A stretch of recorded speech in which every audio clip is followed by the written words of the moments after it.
What is going on, guys? Welcome to the Global Gang Podcast. This is episode 9, and today we are joined by none other than Alec Hunter, Taisha Daisetsu, and Trevor Isengard. We appreciate you Yep. guys joining in this morning, so thank you guys so much for tuning in. I see a few of you already here, Zigo and Kenny McGee. Thank you guys for tuning into the stream. As the title says, guys, we're going to be pretty much just talking about a lot of different things in Dokkan, mainly just current events, and then we have one really big section that we will be talking about hidden potential today. So that is going to be the feature of today. So rather than doing websites, DBZ space, the wiki or Dokkan linking, things like that, today is going to be specifically for the hidden potential system. So without further ado, I guess we can just get started here. Let me go ahead and turn this off. And you guys see our nice little dog. You guys will be seeing this later on today. This was just an Easter egg for you guys to know what's to come when we talk about hidden potential, because we have nothing else set up for this. So you guys will be seeing this gift a little bit later on today. So yeah, what's current in Dokkan going on right now? As you guys can see, the first thing I want to point out is that the World Tournament Vegeta has officially got his Dokkan Awakening with this last World Tournament. For those who did not know, we also have the new card that comes with the Master Grandpa Gohan. If you guys did not know that. And there's a whole bunch of other new stuff. But our main focus is the events. So if you guys do not know what's out right now, we have the new Bardock event that is currently out. So if you guys want this Dokkan event, if you guys have not farmed it already, or even if you didn't pull Bardock, if you just pre-farmed his medals, that is out. We are also currently having the EZA Omega. Also, Alec, before I continue, do you actually want me to go into certain events of these, or no? No, these are all events we've either already covered or are so old that the only people who would really benefit from it are brand new players. And if you're a brand new player and want to know about these events, Just go to log the into wiki. the game. Or just log into the game too. Um, Right. we also have the Hero Extermination Plan EZA that is out right now. We also have the Vegeta Jr., Shadow Dragons of Despair, and we pretty much discussed all of these Dragon Ball GT events, which we went thoroughly into detail over the past couple weeks. Guru is still out. We have a new threat. We have the Low Class Warrior Pride, which comes with the Bardock due to the fact that we got a new Raditz unit. Lone Warriors battles. There are missions here if you guys have not cleared any of those missions as well. I know it's a tedious grind. I think you have to beat like 500 Frieza soldiers or whatever to get a Dragon Stone or Yep. something. So if you guys have not done that, I mean, if you want a free Dragon Stone and you want to put yourself through the Uh, trouble of that, yeah, you get a Kai too at the end. yeah, that is also true. I actually did. So I that's actually good. forgot to mention that, so thank you. Mystery Warrior, Born of Darkness. We also have the Super Awakening in the Gap of History, and we also have obviously our virtual Dokkan Ultimate Clash with our boy Jiren. How'd you guys feel Yeah, about this one, that? this one was actually kind of difficult. I am still impressed with the fact that I was able to beat Jiren with one team. I don't know how I got such good RNG enough to beat it so easily. I mean, I guess maybe it was the units that I was taking was just lowering his attack or overall damages that he dealt, but it was a Jiren was lucky the run. easy one for me. Like at the end, I mean, it was a difficult fight, but I didn't die like I did to I can't even remember the physical unit in the third round. Yeah. And also just to give you guys kind of more Champa, I insight think. on what's up? I think it's Champa, isn't it? Pretty sure. I'm not sure. I've only done it once, but I've done it 3 times, but when I do it, I'm not really paying attention because I'm working on show notes at the same time half the time. yeah, I will say that this world, the battlefield Mhm. in general is way easier than the old ones. I think. Like Yeah. I had kind of trouble with the first boss. I don't know why. It was just I don't know what struggle I was going on, but it just kept RNG kept messing with me. But after that, I mean, Fizz Vegeta Blue just kicked the shit out of Bobbity. Mhm. Like that wasn't even a challenge. That was easy peasy lemon squeezy. And then I beat every single one of the four with the one team at Mhm. the end, which I hardly ever do because Goting's always got a stupid stun steal seal going on. I got to deal with that, and then Bardock with his super tank lasts a million years, and I have to deal with any of that. It was Yeah. way easy. I never beat For you again, but for me, it's kind of the same way. Like when I first started playing, and I was always against Android 19. It was a because I never read the units and what they did, so I would always take teams that I would just expect to do a lot of damage, and they were always key supers, and 19 would always heal the full on like one person who got an additional super attack. I was like, God dang it. Yeah. So 19 was kind of like my first time where I was like, okay, I actually have to pay attention to Battlefield. Yep. But yeah, no. Overall, this one has been progressively harder. I've noticed in comparison to the old ones. Personally, for me, I've noticed that Dispo has been like a big headache for a while for me, and in terms of like this one specifically.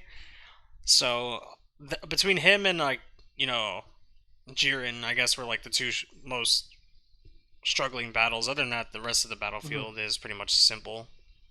Yeah. But yeah, guys. So like we said, we weren't gonna really cover too much on that. We've already discussed most of these events before. And we don't really think there's anything to recap other than some of the new units that I was telling you about that got Dokkan Awakenings and just new units that are coming out into Dokkan as well. Moving on from that, we do have upcoming events, which this is one of them right here. It is a Hero's Legacy. This is where, if you have not already farmed your Goku Jr., this is the time to do it. He's an extraordinary unit. I don't think we really need to go into too much about what he does and everything like that. You guys have known he's been out before. He does have an easy A potential along with his own orbs that you can use to farm. And yeah, that's pretty much it for him. I don't know if there's anything else that you get out of this, but I'll just, for the sake of showing you guys what you need, I'll show you the missions, the medal sum ups, and everything else like that. So obviously, with doing his 50% hidden potential unlock, you'll get your incredible hourglass gem, and then you also can get an Elder Kai when you get him to 100% in the hidden potential. And then there's just a whole bunch of other small rewards that you can get out of this event. So nothing too extravagant other than the unit. For those who have not farmed him already, this is what you'll need. You get this base card who starts as a normal Goku Jr., and then when you Dokkan Awaken him, he becomes Super Saiyan Goku Jr. And then obviously, if you get him to SA10 and you get him Rainbow to all pads unlocked, all you really need is 10 medals for him. So it's not that hard of a farm. It's something simple. He's a good free to play unit. Maybe not better than Vegeta Jr., but it is still worth a unit to have if you have not already farmed it or if you missed out on the opportunity to farm it. As you guys can see, actually, when was their last release day? I'm kind of curious. Does this tell you? The last time it came out, it wasn't that long ago. Like it's No. been within the last 4 months or Yeah. so. Yeah. Because I mean, well, no, it's been in the last 2 months. Because I'm 99% sure we've talked about this particular event on the Yeah, I podcast was before. Oh thinking. yeah. Yeah, I was thinking that too. So, At just least to 50 then. clarify. At Yeah. least that. Yeah. But yeah, so No, he's decent. not He's decent for not sure. yeah, he's not a new unit whatsoever. He's not, anything that should be avoided if you have the time to farm it or if you don't know what you need to do on Dokkan. You would say, "Oh, hey, this event is not started," or "I never finished this unit." Now's the time to just go ahead and do that for those who may have missed out on the opportunity of getting him rainbowed. Again, it's an easy farm. It's simple. Maybe the only thing that would be tedious is farming the orbs, but hey, at least it's his own orbs and not intelligence orbs to go with that. He's Yeah, also true. pretty useful since he is a farmable unit. You can use him to farm. I think it's Prime Battle Vegeta. His we or the bonus drop there is Goku's Yes. family, Yep. Yeah. Mm-hmm. so he would count for that. He Hmm. does have uses. He's not a great unit, but he does have his uses if you're doing other things in the game. Yeah. Yeah. And don't forget he has an easy A. I don't know if you said that, but Mm-hmm. people We don't did. know. He does have an easy A. Yeah, he's Good stuff. definitely really good. So, it's a free to play easy A unit. There's no reason not to do it, honestly. But yeah, moving on from what's up? I was to say Dragon Ball Seekers is low key one of the best free to play teams in the game that doesn't Hmm. specifically have a free to play team farm for it. True. Like the Ginyu Force and the Bardock Squad, they're both amazing. Mm-hmm. But when you look at Dragon Ball Seekers, there's no event that sets up a specific team for them. But there are a bunch of free to play units that work really well together. Yeah. Yep. And then I guess moving on from Goku Jr., we also have the Goku Bardock and Friends, which is a returning event. This is where you'll be able to farm your Intelligence Gotenks and your AGL Tarble.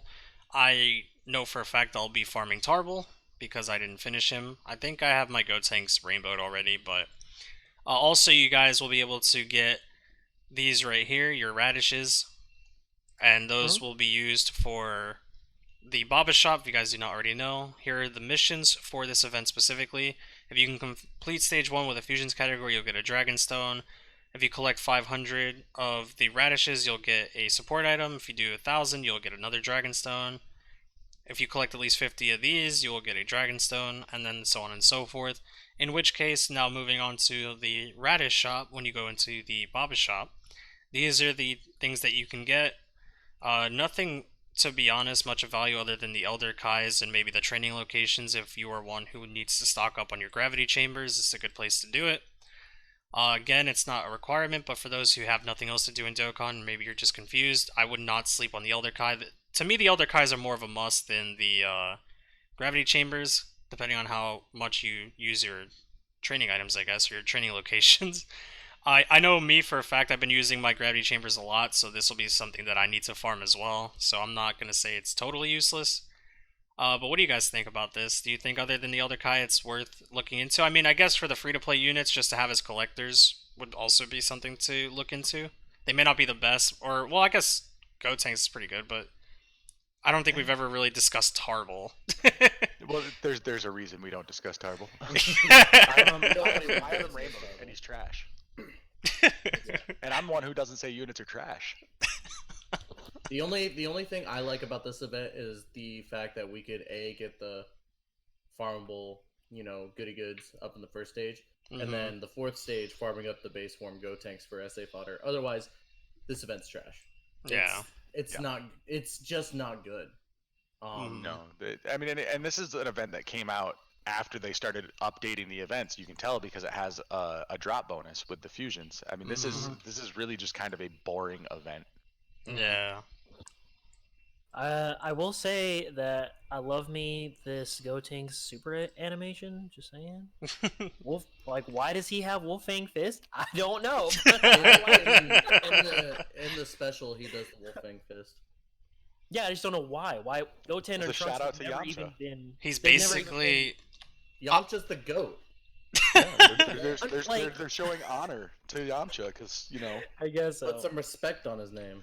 I mean it's the only cool thing Yamcha ever did in the entire franchise. So somebody, a Saiyan has to do it at least once, right? Exactly. Very true. It's just kind of weird because him and Goten and Trunks have never even seen Yamcha do a Wolfang Fist probably in their entire life. Like just- you don't know that. Well, they I sold the think whole I know. idea of the volleyball strike from Tien and incorporated into like blocking Boo into a ball and then playing volleyball with him. So I mean, Exactly. Yeah. you got to think off screen they've probably trained with these guys at least a little bit. Oh, maybe. Yeah, maybe. See, there's a bigger storyline going on. The way Come on. the way The I backstory. the way I Backstory. see it, the way I see it is that they just basically become replacements for Yamcha and Tien having their moveset. So these two are literally the Z fighters now. Like they're separate, but their fusion is also considered a Z fighter to me at this point. Because Y'all heard it we'll here never first. see Tien and Gotenks Yamcha. is Tiencha. You guys don't sleep on Tiencha. I'm just saying, man. Tiencha is gonna be a boss ass character later on, and he's gonna be collect control. He's gonna be like the best You unit do in the realize that game. Tiencha's actually in the game on JP, right? But he's not over here, so he's not the best unit. So there we go. But he's never mind. Global, When those global shaft. dude, when all those fusion characters finally get awakenings, they're gonna be fire. People be sleeping on those now, but like Yeah. Cooliza, when he gets an awakening, look the fuck out, all right? Exactly. He's gonna be good because I have him rainbowed. But no, it's no. Besides that, though, he'll be good. Yeah. Also, I appreciate the hosts early on. I'm gonna just get it out of the way. Alec and Levi, thank you guys for the hosts so far. I appreciate it. I guess that's where I can break the ties and just say there's nothing else that we really need to discuss about this event. It's garbage, but if you don't have the units, it's worth for collection if you really want them. Gotenks is actually, I feel like if you don't have a full fusions team, Gotenks being a free-to-play unit, just farm him if you're missing just that one extra fusion unit. I know at this point maybe a lot of players don't, but He's not a great unit, but he is useful. I mean, he gets attack and defense plus 50% when performing a super attack, which is not fantastic, but he can fill that sixth slot on your fusions team if you're lacking in fusion units, and he will perform okay.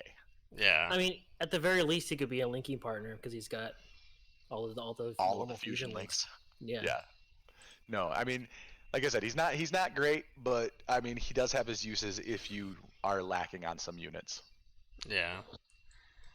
But yeah, moving on, we also have the Lord Slug event that is also returning, so we will have our Kid Gohan, we'll have our Tech Lord Slug, and our Kaioken Goku, which you guys will be able to farm as well.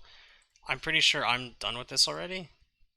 Yeah, this event At literally least just for the came back like at least for the most a month part. ago. Yeah, I think like I know we've definitely talked about this event before. I'm really irritated that Dokkan is bringing back these events that we just had within the last couple of months when like we haven't seen Resurrection F in a year and a half. Right. True. You know, Yeah. And it's that would like have been appropriate, but the whole like same day thing going on. bring just make those events available. Like seriously, those like one time like events. Don't do it with keys. Just make them available. Yeah. Hmm. You Also, know, would be this whole nice time if. gating thing just irritates me with Dokkan. It would also would be nice if we got actual like double reward drops for some of these old events too. Like this is the thing that like bothers me. Like in a similar way that when you said it, like just bring back old events that haven't been out for like a year, and then they bring out ones that may not have extra drop rates that are still coming This out. one, Bothers the does. shit out of me. No, I know this one does, but I'm saying like the ones that don't have it, but they Oh, still yeah. release just bother the living shit out of me. Yeah, but they're doing a really good job about updating a lot of those. There's not a whole lot of those old missions from the first 2 years Hmm. left, or the old story events from the first 2 years left that don't have a bonus on them. Yeah. But yeah, also guys, just to give you the mission sum up, these are all the missions you guys can see on your screens as to in terms of what you have to do. Medal sum up here as well, just basically gives you the rundown of all the medals you'll need if you want to Dokkan Awaken your physical Lord Slug, who is a summonable unit, not a free-to-play unit, just for those who are unaware. You can farm his medals from this event, and then you also have the Kaioken Goku you can also farm to Rainbow, if you haven't done that already. And you can pretty much, I think, farm all these to Rainbow too. Doesn't Tech Lord Slug also get to UR?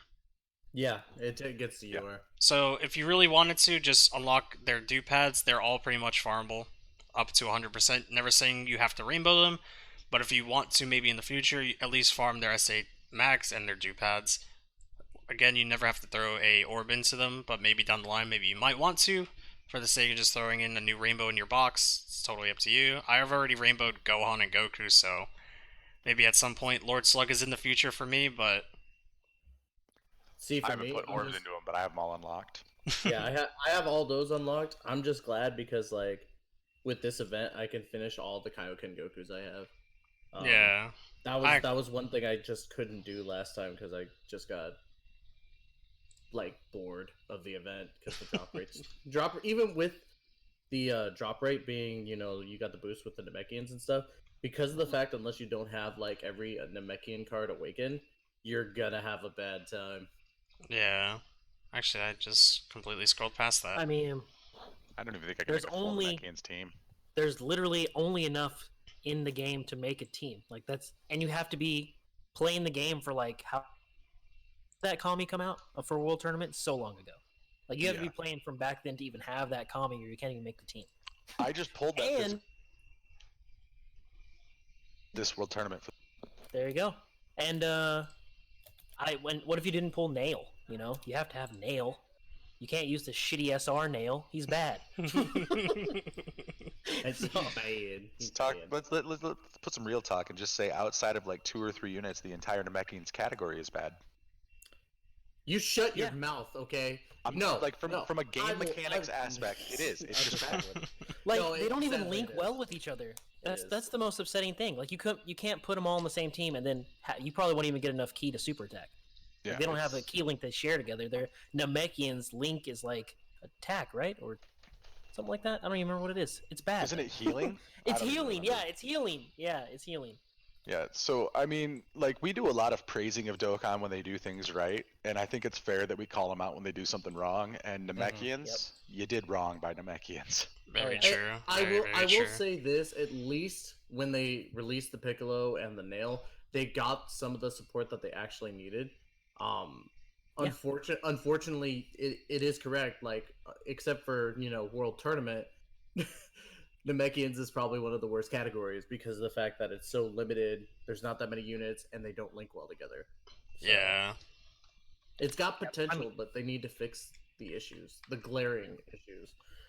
The easiest fix, and this is like the easiest fix of all time. Just literally make Piccolo have a different name when he's a different Piccolo. He's Piccolo, and then the Agile Piccolo is Piccolo fused with Nail. So make that his name, and then make the Kami Piccolo fused with Kami, and that's his name. and then boom, you can run a team with like all Piccolos on it. Yeah, I mean Very it's true. really a simple solution. You have Ma Junior or Piccolo Junior from the World Tournament, the 23rd World Martial Arts Tournament, Yep. and then at the beginning of Dragon Ball Z, he's just called Piccolo at that point. Mm-hmm. And then he Yep. fuses with Nail, and it could be Piccolo Nail fusion, and then Yeah. Kami, or Yeah. Piccolo Kami fusion. Yep. Or better yet, don't even put Piccolo in the name of the physical one. Call him the nameless Namekian, because that's who he is. There you go. There you go. Even though his Done. name is Piccolo. And then you run like Nail as a lead because he's like a 170 Namekian's lead, right? Or 150. Yeah. I don't know what he is. Kicks Mhm. ass. Either way. You run him as a lead. You have the Fizz Piccolo. This is like optimal, obviously. The Fizz Piccolo is a lead, or him is on there. He's fused with Kami. You have the Agile, who's fused with Nail. And you have just some other random ass Piccolo who's actually Piccolo. And then you have Evil King Piccolo, or the Demon King Piccolo, the strength one because he's the best, or the LR that came out on World Tournament. And that's like fucking team right there. And you have Kami for support. Done. There you go. Kicks ass. We'll talk about Kami later. Yeah. He shows up later in the God. show, Yeah. I promise.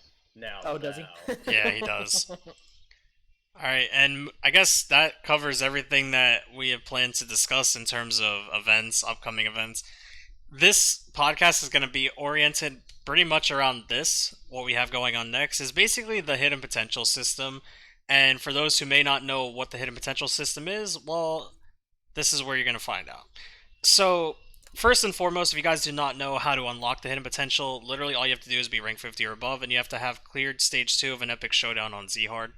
It's the most simplest thing to do to unlock it, and we're basically going to be discussing why is it important, how is it useful, and just a whole bunch of other different tips and tricks here for hidden potential when it comes to building your units. Basically, this is, as it says, is just a place where you can improve characters beyond their max level. In order to activate any hidden potential, you also have to make sure that your characters are UR potential. If they're not, if they basically stop at SSR, you will not be able to throw any type of orbs into a unit. This is basically the example right here. Make sure they have this UR badge, then you'll be able to pretty much activate any nose in the hidden potential for those units. Also, we will be discussing more about, every little detail, crit, evade, and additionals, and we'll be more getting in depth with how you use those how you use those abilities to your certain character's advantages.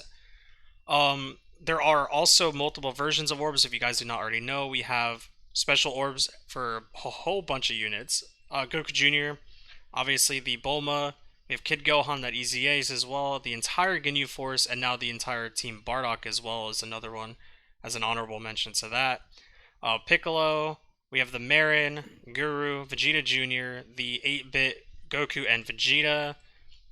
Like, there's just an entire list of units, and I actually like that they did mention the Bardock Squad. I didn't even think they did at first, but this is the They're fandom for quick you, on so that. yeah, they are. They are good. Mm-hmm. We have the Kid Vegeta and Raditz. Then we also have the free-to-play Broly, along with the EZA's Goku Vegeta and Goku Gohan. Vegeta Trunks Goku Gohan, excuse me. And the second form Frieza. And yeah, so I didn't realize there were so many free-to-play characters that had their own orbs. yeah, It's I crazy to think about. was actually kind of impressed by that myself. Like, also, just quick little divergence here. April 1st is coming up, and every year on April 1st we get something. Don't know what it's going to be this year. Some people are saying that they think that we'll get awakenings for the 8-bit units.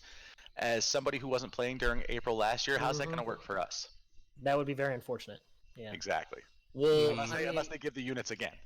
Well, here's what happened last year. Like, I was in the same boat as you, Alec, when it comes to that. I didn't have the Yamchas, and the Yamchas came back. So, if they're going to put awakenings for those 8-bit units, they're probably going to also add, like, the events to get them again. Like, I wouldn't put it past them. I'm game. I just want to rainbow all my of my middle issues finger are solved Yamcha, dude. That's all I Yeah. want. I that's what I gotta finish up. I gotta finish up his essay, and then I gotta finish the essays on the other two Yamchas as well. But honestly, like, I'd be down for either the Awakenings or As some people were like making fun of earlier, LR Yamu and Spopovich. Make it an LR. Do it. Yeah. Or LR Bio Broly. I can't even say it. I can't even say it. It's bad. Don't do it. Sorry, did you just suggest an LR Bio Broly? I tried to and I couldn't finish it. All right, guys, there's an opening on the Global Gang podcast. I'll take my leave. I'm sorry. No, you're good. You're good. You're good. Um, Oh man. but the thing I like about this page, like, we're not gonna go through and read this whole page. Like, there's a Yeah. lot of stuff on here. I linked it in chat if you guys want to go and read it all. Things that I find interesting on this page are when they go in through and they talk about, like, where JMO's on the screen right now. You have like your rank S and agility Yes. and tech units. It tells you how many orbs you need for each type. And I Mhm. believe that if you click where it says like rank S, it should pull up units. Yeah, it'll pull up units that are rank S. You know, Oh, so like What does yeah, that even mean? Mhm. it's just how many how large their max stat increase is from the hidden potential. Like, the higher it's ranked, the more total stats they get from the hidden potential system, which is also shown on that screen as well. Also, I want to just also add this. We did this during the DBZ Space one because they had a ranking system too. You'll find out that a lot of the rank S units, for the most part, are EZA units that are summonable. So I've been clicking through here, and you guys can pretty much see that it's Vegeta, Gogeta, Broly, and then when I did for the AGL, it was Super Saiyan 3 Goku. Tech was Beerus and Cell. Intelligence was Ultimate Gohan and Janemba. So when they say rank S, it's basically those, so I guess, who cap out over 120, which is why you see a lot of these units mainly just being EZA units that are, Dokkan Awakened and EZA'd. And then it obviously differs from AGL units, so our rank A's, just to give you guys a few of those units as well. For rank A units, we have the Trunks and Mai, the new Bardock, we have the AGL Android 13, the Bombku, for those who don't know him as well. And then we also have the support AGL Super Saiyan 2 Goku, is what they consider a rank 8 unit. So you can basically go through this whole page and just see all the different type of rankings. If you want to know what's a rank B unit, they also have rank A special units and rank B special units. And it's just a really good site. Again, the fandom doing a terrific job, giving you all the images provided as well, telling you how much attack stats they will gain for doing this as well. It's really, really helpful for those who are looking into, like, if you're curious, is like, what is a rank A unit or what is a rank B unit in some case. Basically just gives you their relevancy, I guess, mainly in Dokkan. But go ahead, I Alec. honestly think it's just tied to the amount of stats that they get. Like, Yeah. there are probably some rank S units that are not rated high on the Dokkan player tier list, but Mhm. they're rank S because they get, like Yeah. 7,000 to each stat on Mhm. average. Very true. And also, like I said, guys, just to give you a heads up on who is considered a rank A special unit, we have guys like Piccolo, the EZAs for Gohan and Trunks. We also have Manja Vegeta, who I believe has his EZA on JP. And then we also have the OG starter Goku and Vegeta. Best Excuse me, unit in the game. had to let that out. And then obviously our rank B special units are basically like the free to plays, so we have the entire Bardock squad pretty much listed here. Um Other things, basically just orb events, pretty much just giving you a rundown of all the events that are free to play. We showed that earlier with all the units that got the awakenings. And then This there will are be, also go ahead. I say, this will be one of the rare times that you actually hear me use the phrase global shaft. Because during the potential orb event on JP, there are hidden characters that give you bonus drops to your orbs, and we don't have those on global. Yeah. And also, if I remember right, you get more orbs on JP than you do on global. Yeah, it seems like it. Yeah. So the hidden potential, but that is a direct result of us having the peel-off shop. That makes sense. Why would they give us bonus drop rates when they're trying to sell us orbs? Yeah. And pretty much as Alex said, we're not going to get too deep into this. We're mainly going to be focusing on evade, crit, and additionals for the most part of this. but there are other skills that you can get out of the hidden potential, like recovery boost, which basically just increases your ability to allow players to slightly increase more HP when collecting keysters of the same type. That is pretty useful for, I guess, mainly healers. There's super attack boost, which I pretty much throw in every unit, to be honest. Like, my main two is, these two right here. Your super attack boost and your type defense boost. I think those, for me, are the only two that I ever prioritize to get at 15 on any unit over just the type attack boost and recovery boost, in my opinion. It just depends on the unit. So if the unit has more healing with orbs, I will technically give them their healing and super attack boost, but I never really use I never really use attack boost. I don't know about you guys specifically, but that's just one thing that I wanted to make note of. Most people, I don't think, are ever going to use just a standard attack boost, but maybe there is someone who does. Like the only time that it matters choosing between attack boost and something else, I believe, is in the upper right and the lower left. Mhm. And I'll choose super attack and recovery over attack and defense, because Yeah. super attack affects every character you fight. Mhm. Recovery affects every time you pick up your own orbs. The attack and defense only affects the type of unit that you're weak against. So like Yeah. physical against strength and int against physical and so on and so forth. I don't think there's as much value in sinking into the attack and defense bonuses as there are into the super attack and the recovery boost. But that's a Mhm. personal preference. Yeah. Mine's, like I said, mine's pretty much just a type defense boost and super attack. Um, but it pretty much just goes different for everybody. The main accords are definitely, again, your evasion, your critical hit, and your combo attack.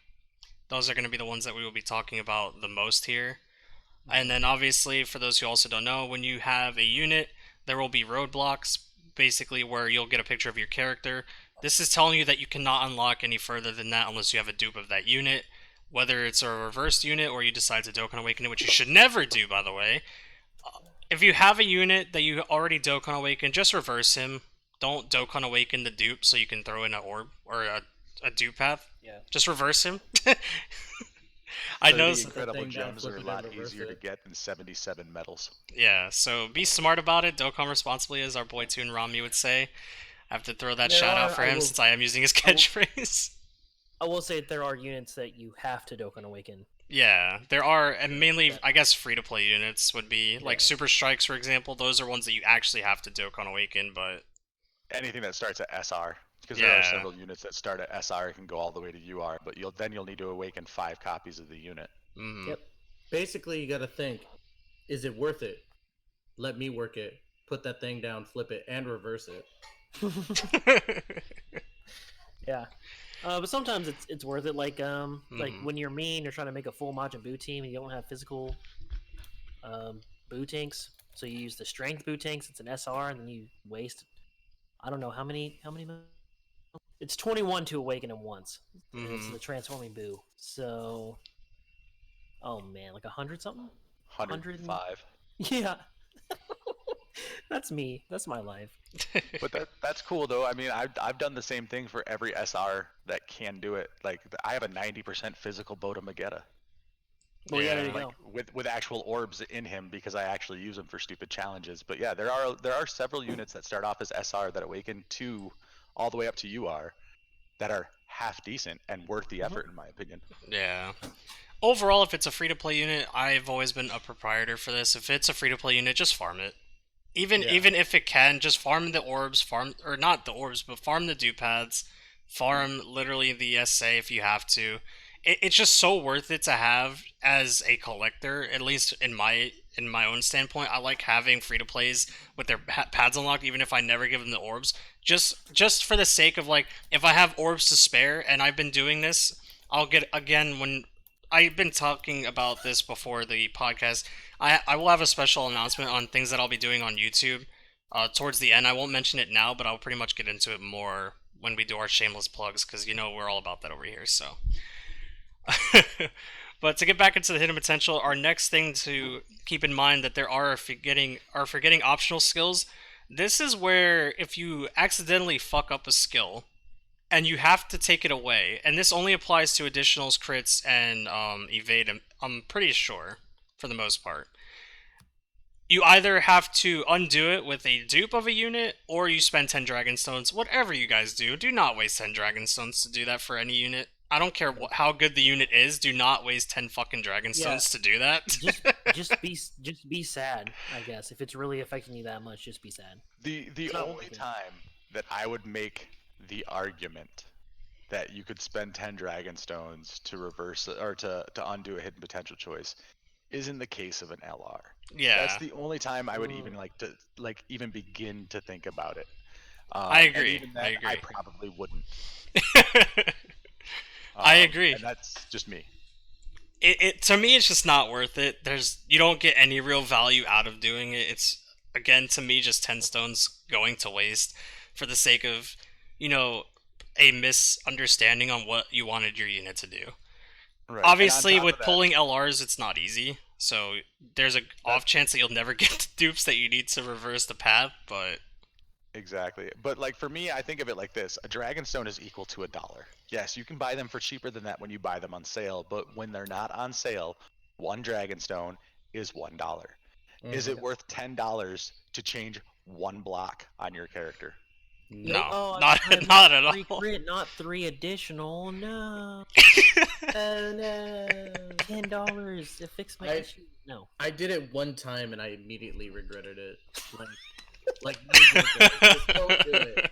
I was like, I wonder how I feel once I do this, and then I did it, and I was like, oh, dude, hearts This is out how for it the feels. people that did it and then accidentally picked the same thing they had it at. Or spending 10 Dragonstones and unlocking the wrong one. ooh, Ooh. ooh. You're like, oh no. I've definitely done it too, though, Taisha. I've done it once, and then I realized I was like, wait, I have like 40 dupes of this unit in my box because I was getting some love from a unit that I didn't care for, Yeah. and like just caved in Dragonstones instead. I was like, you know what? I'm just Baba shopping every single one of these SRs or SSRs. See, I had done it for the SSDSS Vegeta Hmm. because I had put more additional than crit, and I was like, I want more crit, and I was like, I just hit the button. What do I do if or what happens when I push it? And I pushed it, and it's like, oh, if you have another dupe, or if you have 10 Dragon Stones. And at the time, I had like 150, and I used it, Hmm. and I was like, so I just went from 3 multis to 2 multis, and I'm like, Real quick, yeah. ugh, Yeah. ugh. I felt So- dirty afterwards. Just don't do it, guys. So overall, in my final opinion to you guys, I know I said it's almost useless to waste a Dragonstone because it is. The only other option that I would give most players, again, it's as simple as just reversing a unit. Like if you have, like, let's say Fizz VB for example, and you decided it'd be a great idea to give him 20 evade for whatever stupid reason. If you're someone who is a whale who actually has multiple copies of Fizz VB, just reverse him and switch all of those pads if you have the opportunity to. Even if you're someone who isn't, but you just have the spare dupes because maybe you got lucky enough to pull a spare dupe and maybe you don't want to Baba shop it for whatever reason.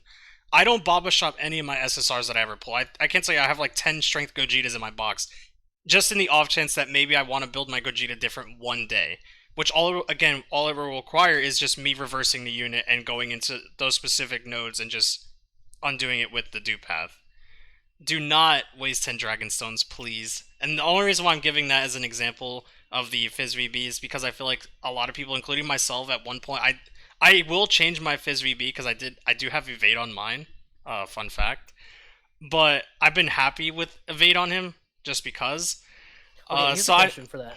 Go ahead. Quick, when he's evaded, he still counters if he evades. He it, right? does, yeah. yes, Alright, that's he'll fine. still counter on an evasion. So Okay, cool. I basically not built crit. mine. I built mine balanced enough to have roughly 11. I think mine's 11, 12, and 3. And I did the same thing for AGL SV. Because at least on AGL SV, I did put a dodge on him too. Luckily enough for me, I have like 6 dupes in my box. So if I ever wanted to change that, because I know some people will get triggered, I can actually go ahead and undo those pads and just say, okay, you know what? Maybe he's not worth the dodge. Boom, put it into something else. But it's just overall, guys, it's just not worth the Dragonstones. I think Uh, Anthony's low key a whale, guys. Apparently, yeah. I mean, you're talking to someone who has at least most of the OGLR's rainbow. God damn, Well, dude. I think the only I ones that will I'm missing is like 3Ku, Majin Vegeta, and Mighty Mask. That's it. That's all right. You can skip those. That's fine. Don't Yeah, diss AGL Majin Vegeta. I mean, his brother, the tech one, is bad, but don't diss AGL. He's AGL's fine. decent. He's decent. I will say that I made this mistake when, like, with the putting evasion into a unit. I wouldn't really call it a mistake. I still stand by my decision, even though. But the intellect Super Saiyan Gotenks with Ghost, Mhm. when he first came out, I didn't know he was ever going to get an awakening. I thought he was just another free to play unit, never going to get an awakening. I was like, all right, cool. So I just put all evasion into him because he didn't have any stats. So I'm like, oh, hey, he's just orb changing. That's fine. He orb changes and heals. That's cool. I'll put evasion on him. He's a support unit. Fuck it, right? Now that he has an awakening, I'm like, man, that'd have been really dope if I had some crit, something like that to make him good. I literally just put all evasion on everything. Okay, so if you would like my unprofessional opinion, in just for me as someone who's thrown evade on plenty units and guys who are bigger names like Fizz VB and AGLSV, I don't regret throwing dodge on units ever, and we'll get into more of a reason why. But before we do and get into that recap or anything else like that, there is a growth factor in this. So to tell you guys pretty much how the hidden potential system works, anytime you have a top left, you're basically getting a balance out of your units and out of your overall nodes that you'll be getting attack, defense, and HP, and also with your crits and additionals. Your top right path is mainly for your offenses, where you get all your attack stat boosts and everything else, and then your bottom left is HP and defense. That's why you in your bottom left you can either get your type defense boost skill and or your healing skill, whereas in the top right you also get your attack boost and your super attack boost, and then your high priority is going to be your yellow section right here, which is your high growth.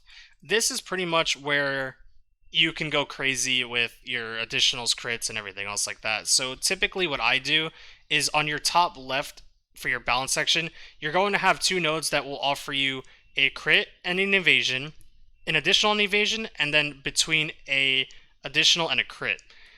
Most times you're going to be putting your additionals and your crits over your evasions, and then depending on the type of unit, you will also decide between whether you want the unit to have an additional and or an extra crit.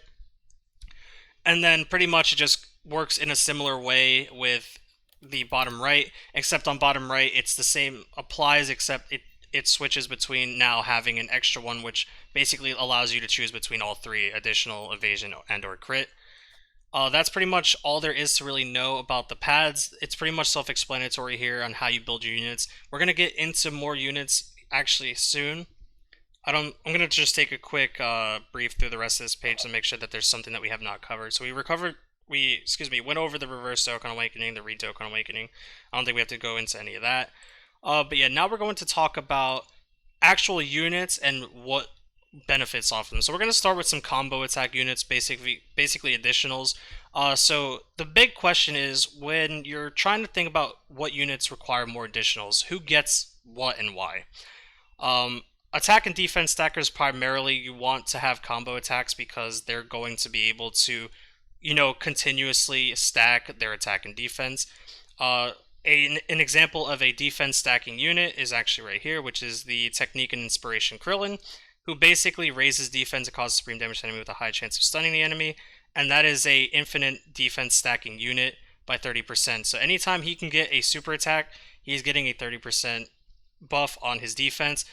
That's why in a unit like this, you're going to want to prioritize more additionals over crit.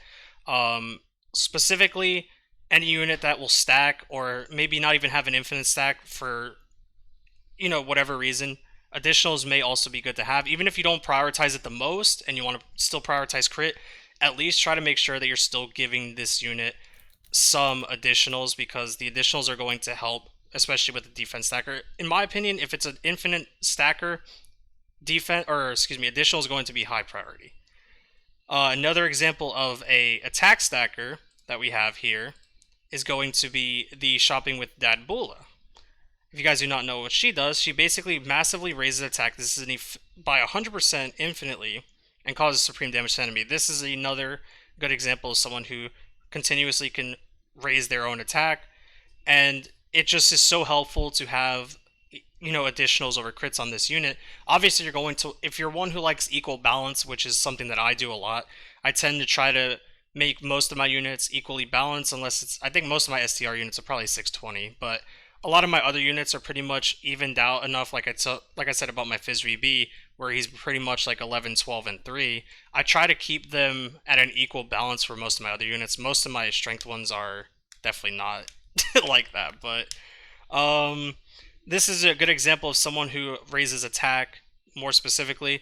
There is another scenario where we have an attack and defense stacker. For example, this is another unit called Secret Technique for Victory TN, and he basically causes supreme damage to the enemy and raises attack and defense by 30% for 9 turns. Again, this is what I was talking about before. This is where a unit doesn't get their infinite stack, but they have the ability to stack whenever they super. So, again, additionals on a unit like this would be more highly prioritized than anything. So, that is going to be as far as our point A. Our point B is units who also have a chance to super attack. So if you have a unit who has a chance to seal, for example, this is a good segue into this as well. We're going to start off by basically sharing with you guys our Mark of Saiyan Strength Super Saiyan 3 Bardock. He is someone who has the ability to seal upon super attacks by a 30% chance. This is where you're going to prioritize additionals again, because if you need a unit to super attack multiple times because maybe you need that sealing, you want additionals to be in this unit because of the fact that he's able to seal.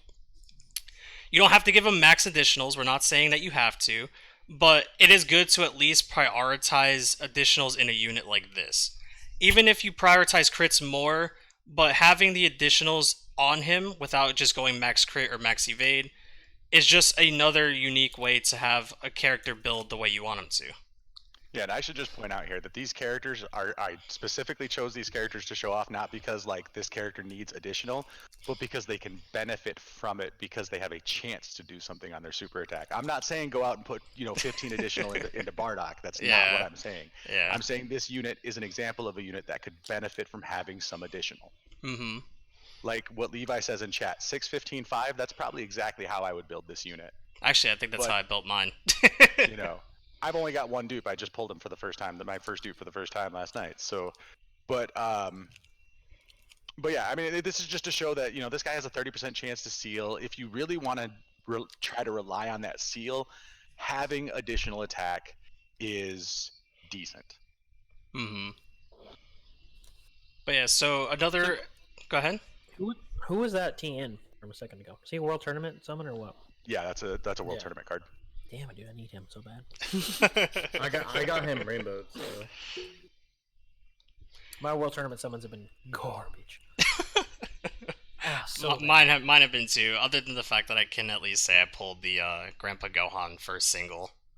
I got the new, or maybe he's not new, but the Great Man. I think he's old. I'm pretty sure. Yeah, you're talking about the physical one, right? The one that goes Super Saiyan? No, STR. Mm-hmm. He's an older unit. He's good.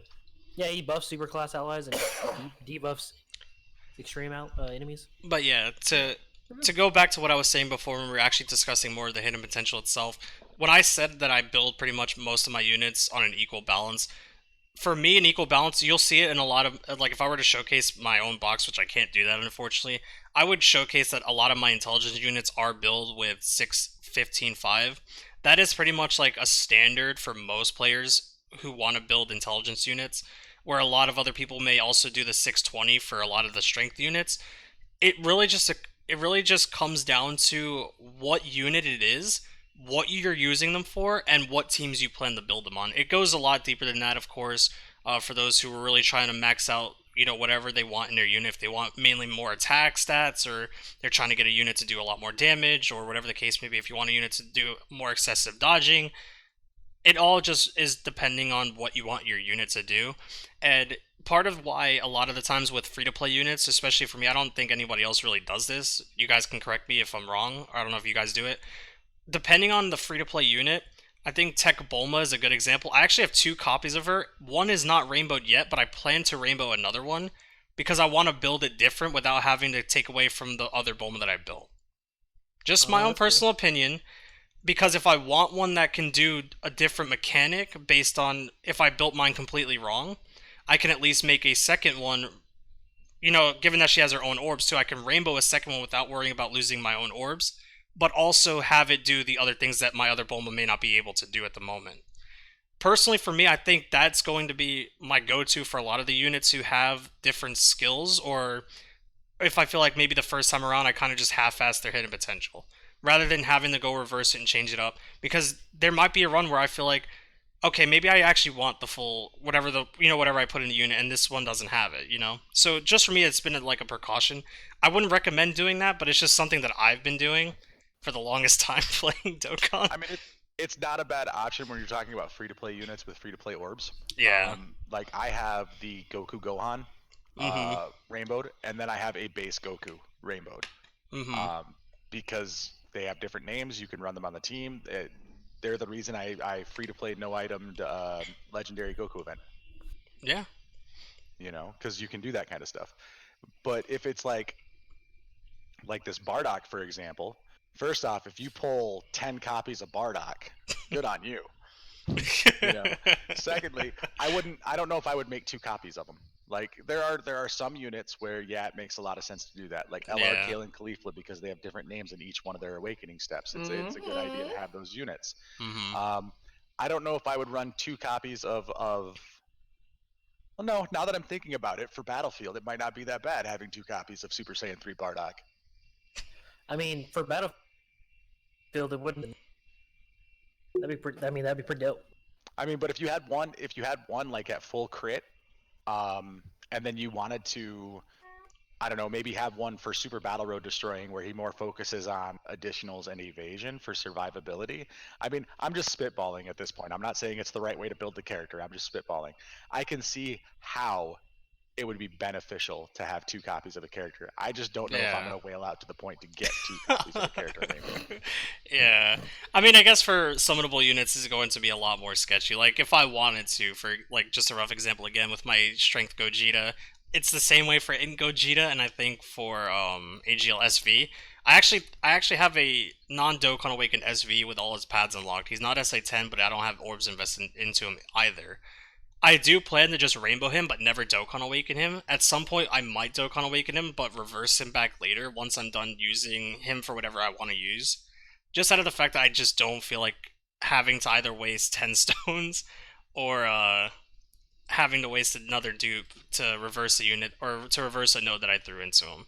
So I guess in a sense, like if you've gotten that type of RNG where a unit's not leaving you alone, and maybe you start using that unit more, it'll be a good opportunity to either invest orbs enough to where you can just get the additional crit. You don't even have to rainbow the unit. Just giving him the the free whatever the node is, like if they give the free crit, the free dodge or additionals, just unlock to that, and you don't really lose a lot of orbs doing that, unless you're one who wants to be like me, who will rainbow a second unit for whatever reason. But don't don't play like I do, guys. Just don't.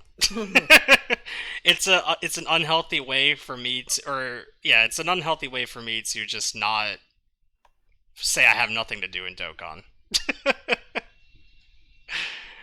But overall, it is something to look forward to. Maybe for some people who don't know how they want to build their free to play units, it'll probably be a lot stronger there than it will be in anything else. But overall, again, it's not something that I would recommend people doing. To move on to another general unit who can benefit off of additionals with stunning is this Frieza right here, the Resurrection for Revenge Frieza, who is a GT unit. Basically, he causes supreme damage with a medium chance to stun the enemy, which that chance is 30% to stun for 2 turns. This is another unit again who will be more beneficial, getting at least some additionals in his hidden potential. You don't have to, but we're again just showcasing units that will have more of a benefit if you're actually giving them additionals or not. This is another good opportunity for again a stunner unit or a sealer unit who will be able to get those abilities off by having additionals if they don't get it the first time around. Maybe you can get additional super attack enough to get their skills to activate. And I think there's one more example. a good Frieza example is the AGL Frieza. Hmm. He has a medium chance to seal on his Mhm. normal attack. This like that's just his passive, and then his Yeah. super has a chance to no has a chance to steal on his super, chance to stun if he's facing more than or just one enemy, I think. But Yeah, Hmm. he's a those. really So weird one for hidden potential. Like Yeah. he does so many different things that it's really hard for me to sit down and be like, this is how you should build him. yeah, I put additionals in mine just because the AOE's and it just beats the shit out of people. Well, I feel like AOE units should have crit too, you know, because they're Well, hitting yeah, everybody. But I Yeah. mean, so like for that Frieza, if I was to rainbow him, I would probably build him like I always give 3 dodge to everybody because I do. I know people don't like it, but I do. And then I would pretty evenly split the additionals and the crits after that. Hmm. yeah, I agree. I kind of do that too. It depends on the unit for me. I don't necessarily always throw dodge in every unit. There are more units who I prioritize to make sure that they have their max or like evened out, additionals or crits. But for certain units, especially like this Frieza, I would definitely, he already gets the free dodge anyways. So I guess for intelligence units, that's why I say most of mine are always going to be built with the 615 mechanic because of the free dodge that they're given naturally. But for other units, like maybe I always advise not throwing dodge into many strength units unless they have like a big weakness in terms of their attack and their own defense. That's kind of where I'll, make the exception to throw maybe a dodge over a crit. But it just depends again, more specifically on the unit itself. It's not something that everybody has to do. It may not be something everyone agrees with, but it is still just your own unique way to play Dokkan. And I always advise it, and I'll basically just tell you this too, Alec, because like you said, you're someone who throws additionals into just about every unit, or excuse me, evasion into every unit. What I tell you guys in my streams every single day is it's your game, play it how you want to play it. I don't think it's a good mentality, in my personal opinion, to tell other people how to play their game when I may not even be playing the game right myself. So for me, it's just not something that I like doing. I think it's just a shitty mentality, and I think I was talking about that with Taisha on his stream yesterday. Like, I don't think it's fair for people to feel like they have to play the game the way someone else wants you to play it. If you're enjoying the game for having your own unit built a specific way that you want it to build, is because you want it that way, So for me, it just comes down to how you want your unit to work, or maybe you're just more worried about this unit not having something that he needs. Like maybe he doesn't have the defense, so maybe you just you want to go that extra or that one type of evasion in the off chance that maybe it'll help you out in some way, shape, or form in a harder event. Which is why I, you know, on occasion will throw dodge into certain units. Like I even threw it into the EZA Fizz B, like I said before. Something that I'll probably get flamed for having it on him, but it's just something at the time when he didn't have an EZA that I was like, maybe I actually should at least have one evade in this unit, because I feel like he'd benefit a little bit more off of it. And also, I just thought it was a cool idea to say, hey, I could still get a counterattack without taking any damage if he evades. So that's pretty much the segment for me, at least in terms of additionals. We do have a third I point, think but we we'll have a get into couple that. more. Yeah, yeah, we have a lot more for No, I mean additionals. I would say for additional, we've got Mm-hmm. probably what I think is the most important thing next for giving Yeah. additional to. I mean, So. other than stacking units are the most important thing to give. Mm-hmm. That's, but this next one's really good. Yeah. So our bullet C, we are going to be basically talking about units that buff the rotation on super attacks. This is basically, or we'll be showing you two units. One that will be an infinite, or not an infinite, excuse me, but one who will raise all allies' attacks, and then another one who will raise all allies' defense. So first and foremost, we'll go to the attack unit, which is going to be the Unparalleled Golden Key Super Vegito. And this is a unit. Go ahead. I say I'm just going to jump in here. This specific unit, I am not saying to dump additionals into. He is a counter unit. You will give him max crit, but he has an example of raises the or buffs the rotation on super attack, Yeah. which is why he's here. I'm not saying don't give him. I'm not saying max out as additional. I'm just putting this as an example Mm-hmm. as a super attack that can do the thing that we're talking about. Yeah. So, for example, when he's Extreme Z Awaken, we'll just go ahead for the sake and just show you his EZA. He is a unit when upon super attack, he causes immense damage to enemy and also raises allies' attack by 35% for one turn. So anyone who's in that turn, if you want him to get an additional super attack, or if you throw additionals into him, keep in mind AGL units get a free additional off the gate.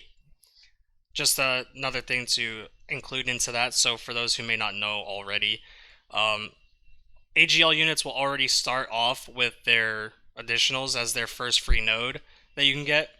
So you're not going to build this unit with necessarily a full additional, obviously. I actually think I built mine the same way, Alec. Now that you mention that. But the typical idea to build Vegito would be 8-15-3. At least for me, that's how mine's built. If you're one who may have messed that up the first time, I know some people may have actually gone over additionals, so they may have actually said, I'll just do, 12-11-3 or whatever the case may be for that. I know there are some people who went that route because they wanted more additionals in their unit. Either way, for me, there's no right or wrong answer to this. It just depends on how you build your unit. Again, uh, primarily, if I were to give you guys any advice at all, and I think Alec would agree with me, the 8-15-3 for a unit like this is probably more entertaining to have on the unit. Or if you didn't even want the dodge on the unit, you could still go 12-15, which is what most people do as a staple for. 11-15. Oh, yeah, excuse me, thank you. 11-15 for a lot of AGL units is pretty much their staple.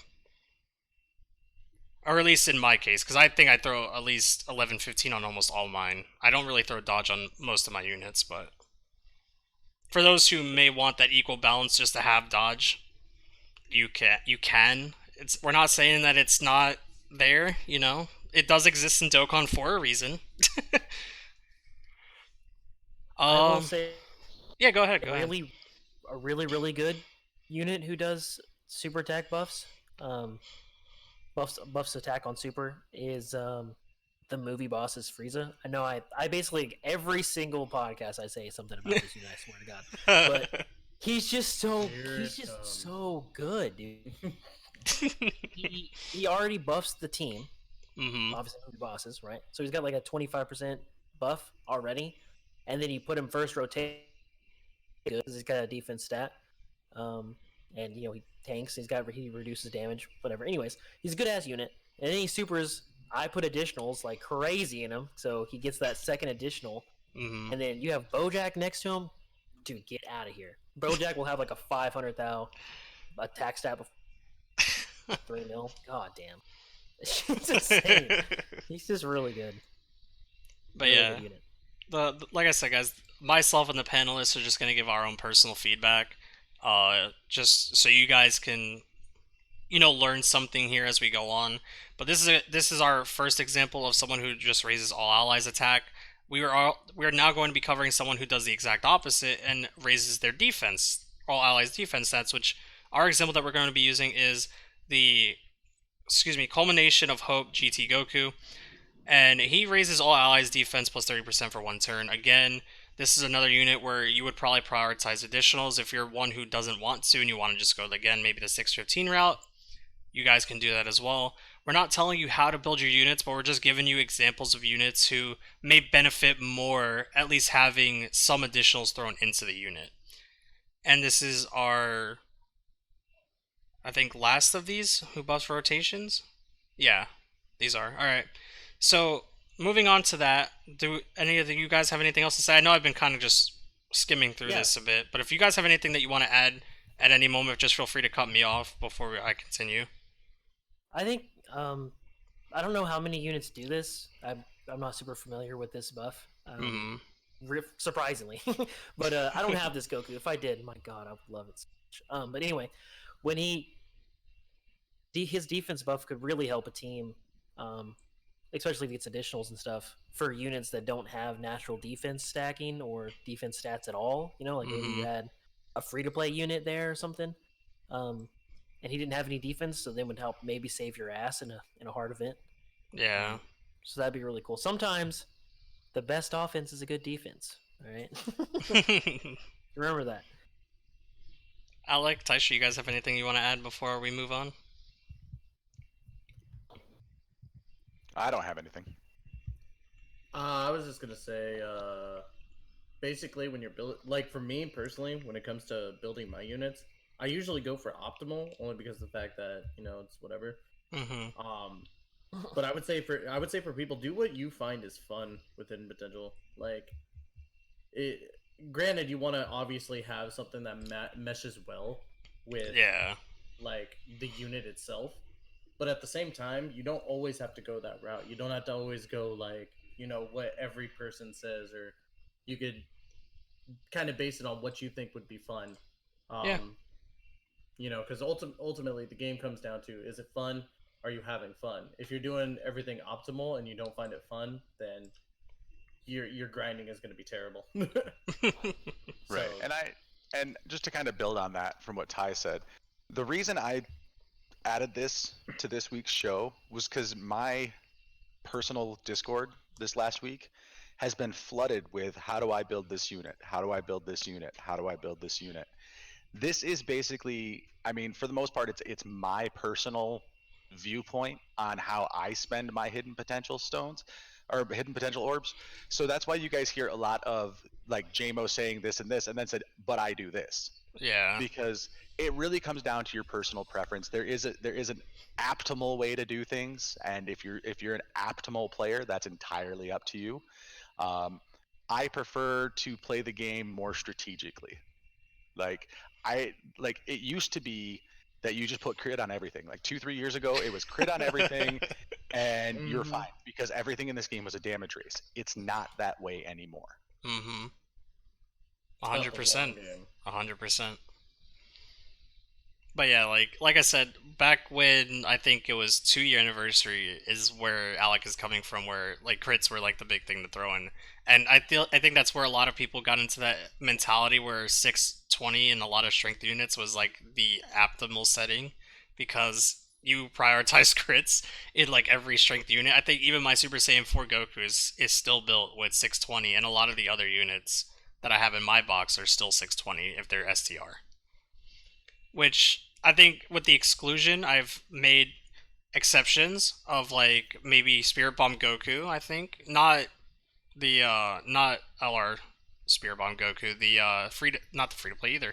The Strength Spirit Bomb Goku who basically like got his Dokkan Omega. I think I have a dodge on Oh, you're talking him. about transforming Goku, Namek Goku? No, no, no, no. It's a base form Goku that looks like he's in a Spirit Bomb pose, and then he Dokkan awakens to like throwing the Spirit Bomb at like Kid Buu.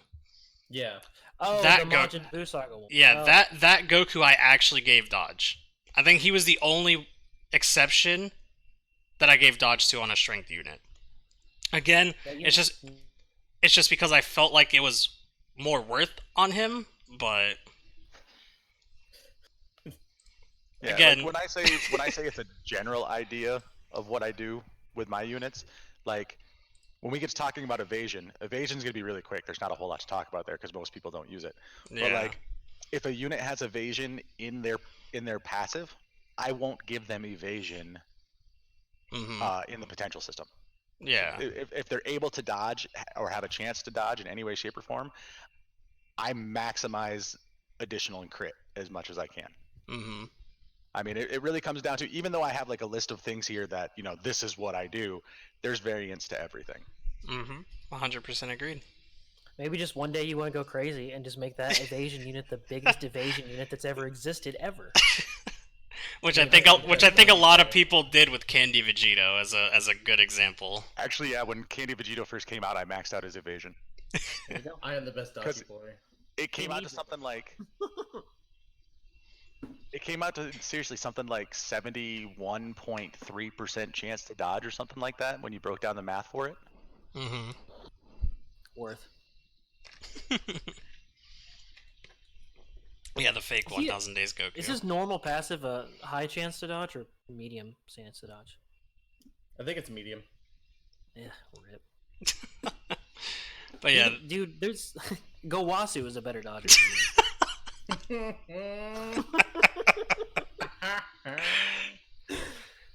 but yeah, we're gonna move on. We have two more bullets to fill for additionals, and our next one that we're going to be discussing are units that lower enemies' attack upon super attacking. So our first and foremost, we have our Tapion, who causes immense damage to enemy, and he also lowers attack by 20% for 3 turns. Again, this is where you're prioritizing additionals and crits on a unit like this, one who can at least get their additional supers if possible, and also your crits. Again, it just comes natural for a lot of players. If you're going to build an agility unit like this, you're probably going to go 11-15 for the most part, or you're going to do 11-12-3, depending on if you want the unit to have evade.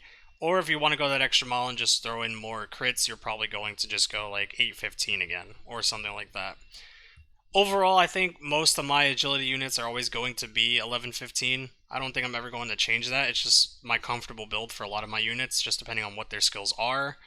But there are exceptions to that as well. Again, like Alex said, since he's the one writing it in chat, I'll basically just give him the shout out for that. Like LRKC is another one who would, benefit in different ways. Some people may build him with the 26, some people may build him with the 14-9, or some people will build them, with the 11-12. You don't have to, but again, there are ways that people will build it differently. Those are just rough examples on ways people might build a unit like that. It just depends on them. But overall, this is a unit that we're going to be discussing who lowers just attack on, super attacking, and it is the 20% for 3 turns. So it's a really unique super attack skill to have, obviously. If you want it to do the things that you want it to do, prioritize 11-15 on the unit like this, 100%. Is what I did for mine. I don't think evade on a unit like this is worth it, especially given that he has the ability to transform into Grade 8, so... Or not Grade 8, but he has the ability to transform into Hirudegarn. And you guys already know how that mechanic works. Pretty much you just don't take damage for a couple turns. Next, we're going to be talking about another unit who lowers attack and defense, which needs no introduction. Is our boy Strength Cooler, who lowers attack and defense by 20% for 3 turns. Again, a more versatile unit who, again, most players, I don't know how people would build Cooler. I don't have him, so I can't say.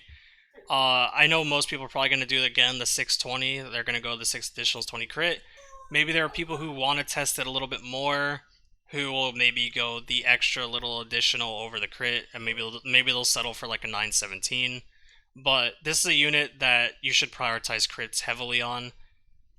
Just mainly because everything else that he has pretty much guarantees him an additional super, so... This is just a unit who... 20 million percent. 20 million times a million percent. So additionals all day long. All day. I mean, he has guaranteed crits when he transforms. But it's not a guaranteed super. Yeah, he just has an additional attack that has a medium chance of becoming a super when he transforms. Yeah. But this is another one of those where I'm just trying to find a unit that does the thing that I'm talking about. I'm not saying that you necessarily have to go full additional on Cooler, though it wouldn't really hurt. Yeah. But like, it's there just to show this is an example of a unit that lowers attack and defense on super attack, only in his base form. And when he awakens, he still lowers defense, but lowering defense is neither here nor there, which we'll get to in a moment. Mm-hmm. Which I guess we could get to, at least in this case. Like, if you guys do not know what he does already, he basically is an infinite attack stack raiser by 30% for 99 turns. Yep. And he also lowers enemies' defense by 50% for 3 turns. Like, I don't know, if I had this unit, maybe I would go with a 15-11, just because that's a lot of what most people would do for a unit like this. Though, if you really wanted to go a little bit different, maybe you would actually do, like, 12-14. I know some people do that with a lot of strength units, too. It's not the optimal, but there are people who do it. Again, it's not to say that you have to do it. It's just saying that there are people out there who may do it, And it just depends on what you're more comfortable with. It just depends on if you want a unit to do something else. Whether or not it's going to be the most guaranteed thing ever, it just depends on the person, honestly. And if they make that mistake again, you can always refer to either wasting 10 Dragonstones or hoping that you get a dupe to fix that negative potential. What else do we have? Our last bullet for combo attack is going to be units that heal by a set percentage on super attacks. So moving on from cooler, we have this is a good example is the good versus evil Android 21, who causes supreme damage to enemy and also recovers 7% HP. This is again just another unit who you're probably going to build at least with some additionals in them. You might want to prioritize crits again primarily. Literally, I think Dokkan, because of how they started with like making sure it was just more of a numbers game with crits, is why a lot of more people always prioritize crits in most of their units. I mean, it's a good skill to have for sure. It definitely is. But again, if you like to play more strategically, you're going to want to at least have the additionals. Maybe you want to test out the evade in certain units.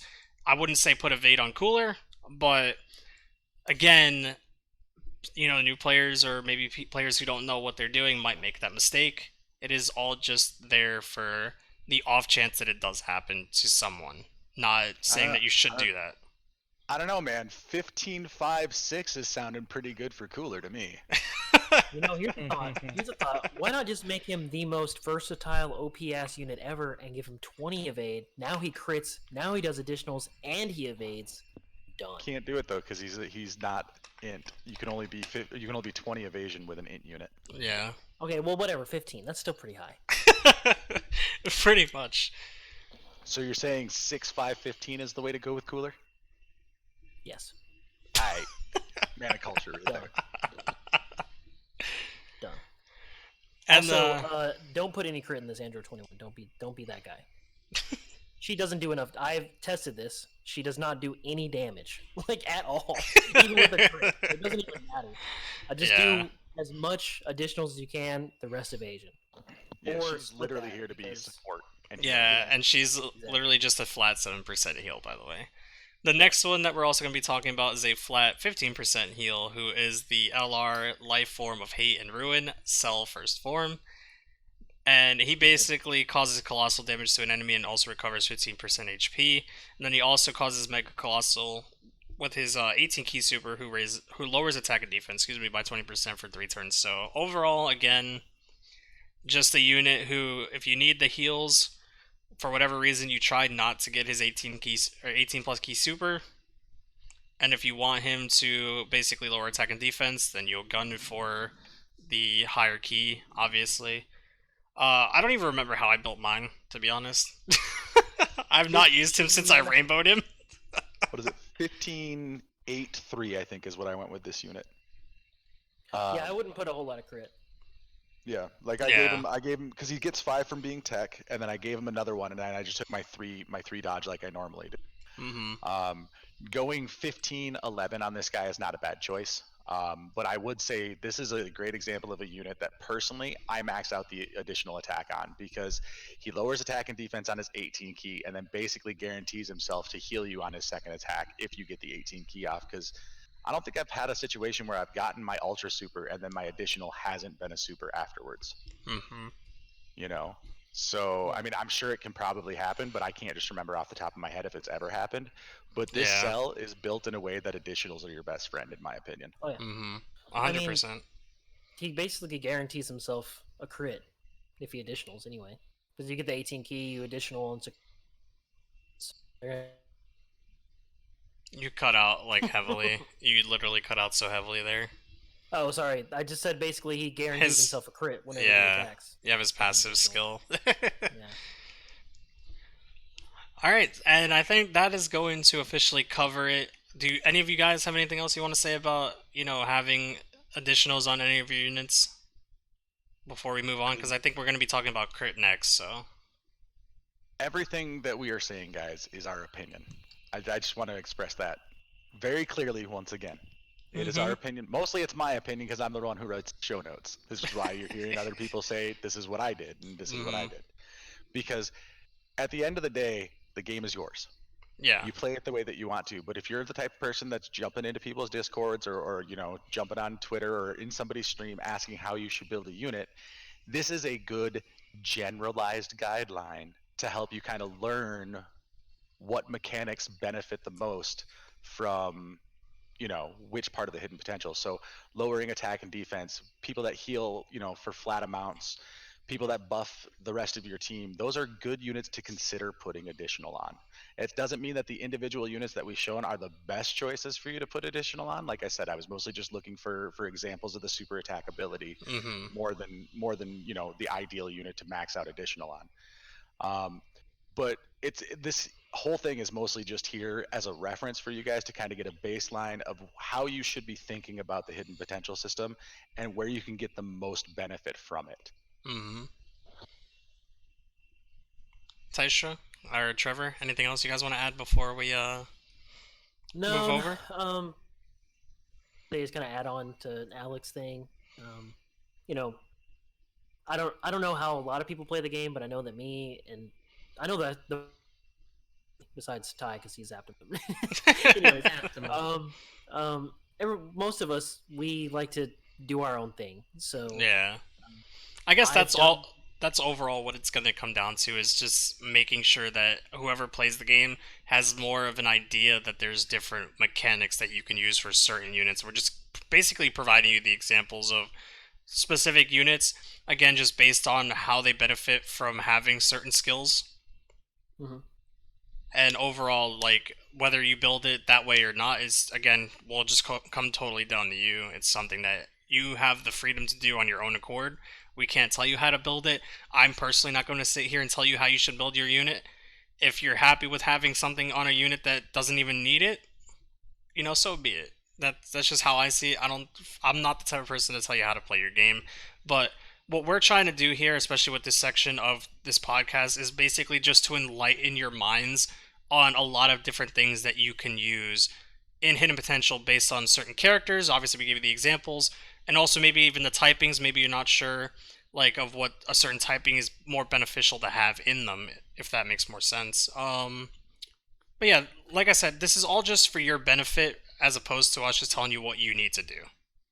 Yeah, I would absolutely hate it if you watch this podcast, you didn't learn anything, and then you go and because you didn't pay attention or you didn't care or you didn't even know or something. Maybe you didn't watch this podcast at all. Maybe you're not watching and you're doing something bad and now you hate a unit because you didn't put the hidden potential in like you should have, and it could have been better. Now what could have been your favorite unit is now trash and now you hate the game because you didn't know how to do the hidden potential. You know what I Yeah. mean? Mm-hmm. Like I don't want that to happen to people. I want you to know a little bit at least the kind of the basics so at least you go in and you're like, okay, I can make this unit good and he could be my friend, or I can hate the game and kill myself. So. All right. Well, I guess that's gonna be our segue to talking about crit. It's, that was the slipperiest of slippery slopes there. I didn't invest the hidden potential right. I hate this game. Yep. I mean, it's just, I don't know. My hatred for Dokkan's been growing ever since this whole summon shaft has been happening.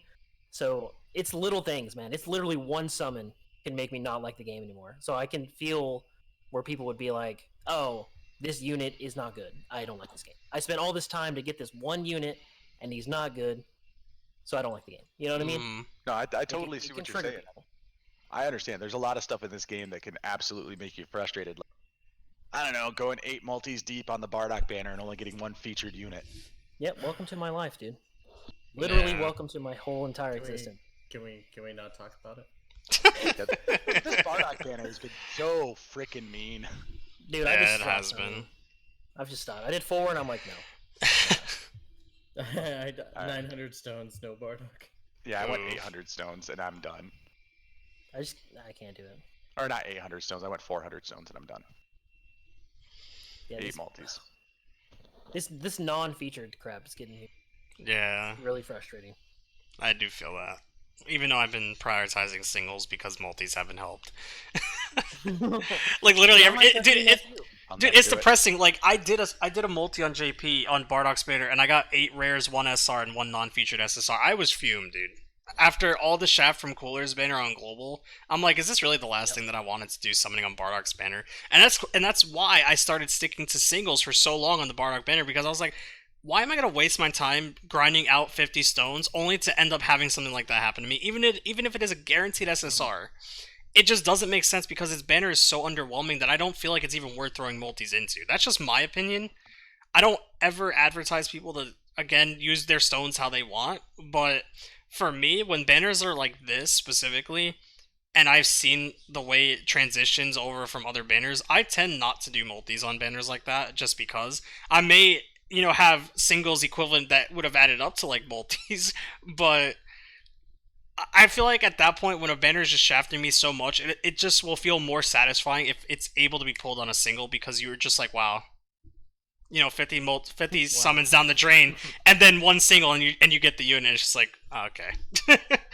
that's a false hope type of mentality that I have with that banner specifically. But it is an off chance that it might actually happen. Who knows?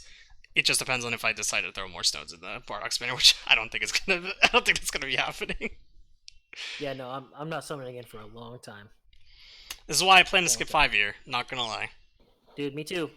I'm 5-year just skip. Hi. I'm just gunning for maybe the chance of getting the 200 stone multi, getting a free LR, and then the 55 tickets if we get that on global. That's all I care for. I don't even care if at this point I get a dupe LR. To be honest, like I said, I save all my dupes regardless, so I wouldn't even be upset. I mean, I would be kind of upset if it was a rainbowed LR, but overall, I just expect it out of Dokkan at this point because that's just what Dokkan is, unfortunately, with Gacha. But anyways, guys, I think we need to just start segueing in. We don't want to sit on topics of us getting shafted too much. We don't want you guys to feel like we actually hate this game. Totally hate this game. So moving on to our next thing that we're going to be talking about. We're going to be talking about crit chance and who benefits from it. So basically, with crit, you're going to throw crit in just about every unit in the game for the most part. And a lot of other units will benefit more off of additionals. Other units will benefit more off of crit, and some may even benefit off of dodge. Units that lower enemies' defense, since it is not the main stat that reduces enemy damage taken. A good example of a lower defensive unit will be this right here, which is our Super Android 13. He basically just causes supreme damage to enemy and he massively lowers defense, and he lowers defense by 80% for 3 turns. So, again, it's just a unit that you're going to try to prioritize crit in, or in a way, not prioritize it, but still enough to where you give a unit like this crit, basically. Another example of a unit who basically has a guaranteed effect of SA sealing or having no additional effect at all. So our example that we're going to be using for someone who seals is going to be the free-to-play battle-hardened hero Bardock. And so again, he's a unit who seals super. He's also a nuker. He gets attack plus 18% per keyser obtained. Again, this is probably where you're going to want at least some crit in this unit, or if you want to prioritize crit in a unit like this. Again, all just preference at the end of the day, just how you want to build your units. Personally, I don't even remember how I built my Bardock, to be honest. I pretty much just looked up a bunch of videos and just copied people. Bardock, this particular Bardock is one of the instances where I didn't give a unit dodge. This Bardock for me is straight up 20 crit. I don't think This can Bardock- Can he actually go up to 20 crit? Yes. Yeah, if you STR yeah, units invest can. absolutely everything into crit, every single square, you can get to 20 crit. He doesn't have a chance to seal. He straight up seals, so that's going to happen no matter what. He has nothing else that would really benefit from having additional. Giving him the 3 dodge, I could probably go through and do it if I wanted to, but I don't always give units 3 dodge. Like I said, most of the time Yeah. I do. But in this situation, him at 20 crit is fine, in my opinion. Because he doesn't really benefit off of everything else, given No, that not he's really. mainly I just mean, a seal super Like attack. you could go, I don't know. I think because free-to-play units are weird, but let's just say you can somehow manage to get 3 dodge on this guy. You could go 17-3 and be fine if that's what you wanted to do. I agree. But yeah, that is just our quick example of someone who seals. We're also going to be showing you someone who doesn't have really versatility anything, and that is going to be our terrestrial Flash Android 16, whom I rainbowed on my global account. Do you know how hard it was for me to find a unit that was a decent example of someone who didn't do anything on their super attack? So this unit, I built mine 615.5, of course, because I noticed immediately off the gate back when I was farming Prime Battle LR Goku, I needed units who were gonna do damage. This guy does not hit for shit. So I prioritized crit in him specifically, just out of the fact that he does nothing.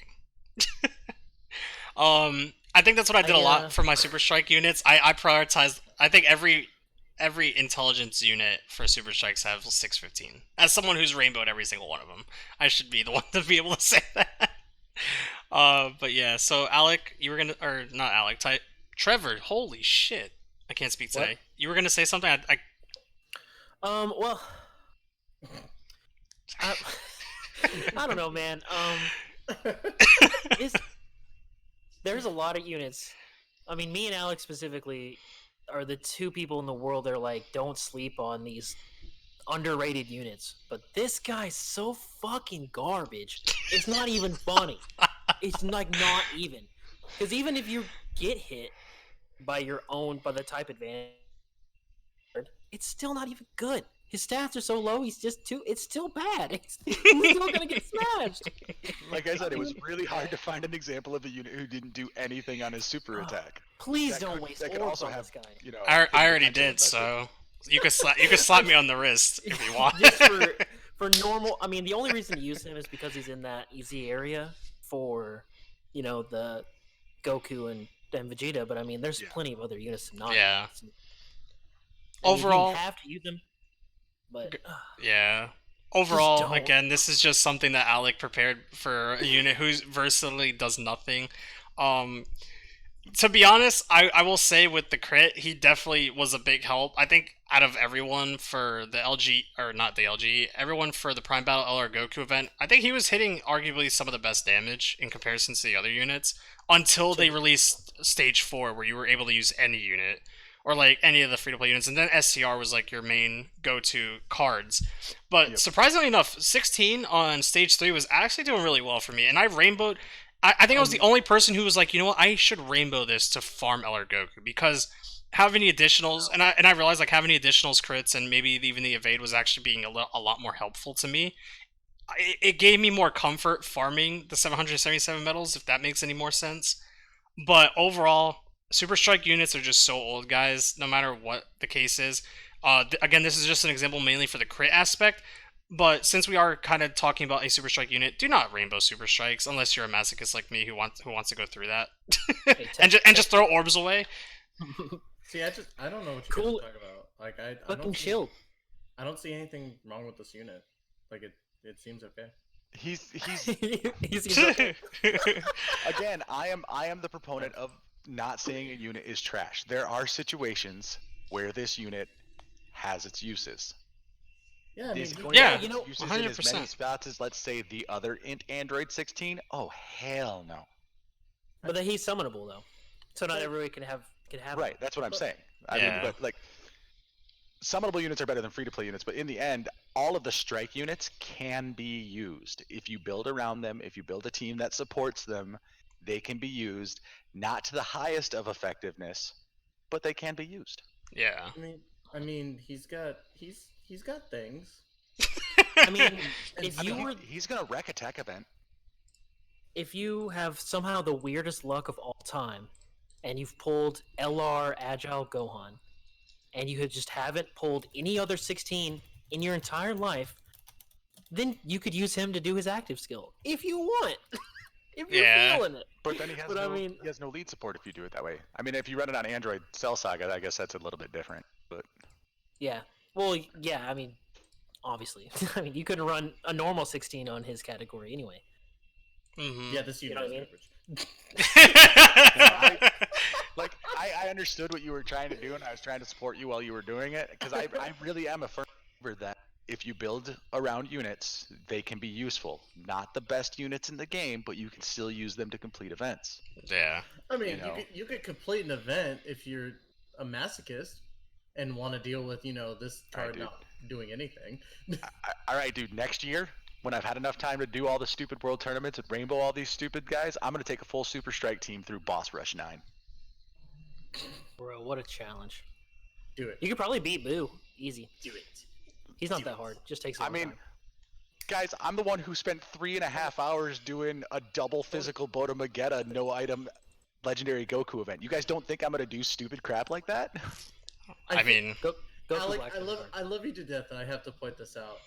If I were to make a shot game where you mentioned the no item LGE, I might get drunk by halfway through. I take a drink every time. Because Alec mentions it. right now, that's like the big benchmark. Like, It is, especially when you're looking at a free-to-play team. Yeah. You know? I mean, if you ask me, this is like my own personal opinion and where I'm at in the game, I guess. But no iteming LGE is hard enough. All right. Oh yeah. yeah. No, it is. no. Alex got some big ass balls to do what he did for 3.5 hours. Like I couldn't do that. Alec is definitely better. You know, better and man than I am. And I keep making it harder for myself. You know, like it started off as I just want to no item it. So the very first time I did it, I went in with a Kamehameha team. It was easy clap, no item. I'm like, well, that was boring. So let's go in and I was like, let's try to make it a little bit harder. Let's do it with a 120% team. Okay, that was pretty easy to do with the units that I brought. Let's make it a little more difficult. Yeah. Oh, let's do it with a completely free-to-play team. Okay, I did that. That was pretty hard. Now let's do it with a free-to-play team with a free-to-play leader. That's really hard. Now let's do it with the 70% leads. I hate myself. I haven't done it yet. Oh god. Well, good luck, dude. Okay, Yeah. so Also, huge shout out to you, boy, Slow. yeah, Right, thank you so much, Slow Plays, for the raid. If you guys are not knowing what's going on, we're basically just doing our podcast that we do every Tuesday. We are discussing things in Dokkan right now. You kind of just caught the very end of our hidden potential system. We're talking about crits. We'll be talking about evasion and is it useful or not here in a minute. Before we do that, I have a rebuttal for you, Tystra, in terms of saying it's okay. This is my rebuttal to you. Just okay is not okay, especially What when am it I comes to looking at? your network. Okay, so you guys couldn't hear it, but it's on the stream. It's the just okay is not okay. Oh, just okay is not. No, that's why I posted in the chat. I'm like, I can't do this anymore. He's bad.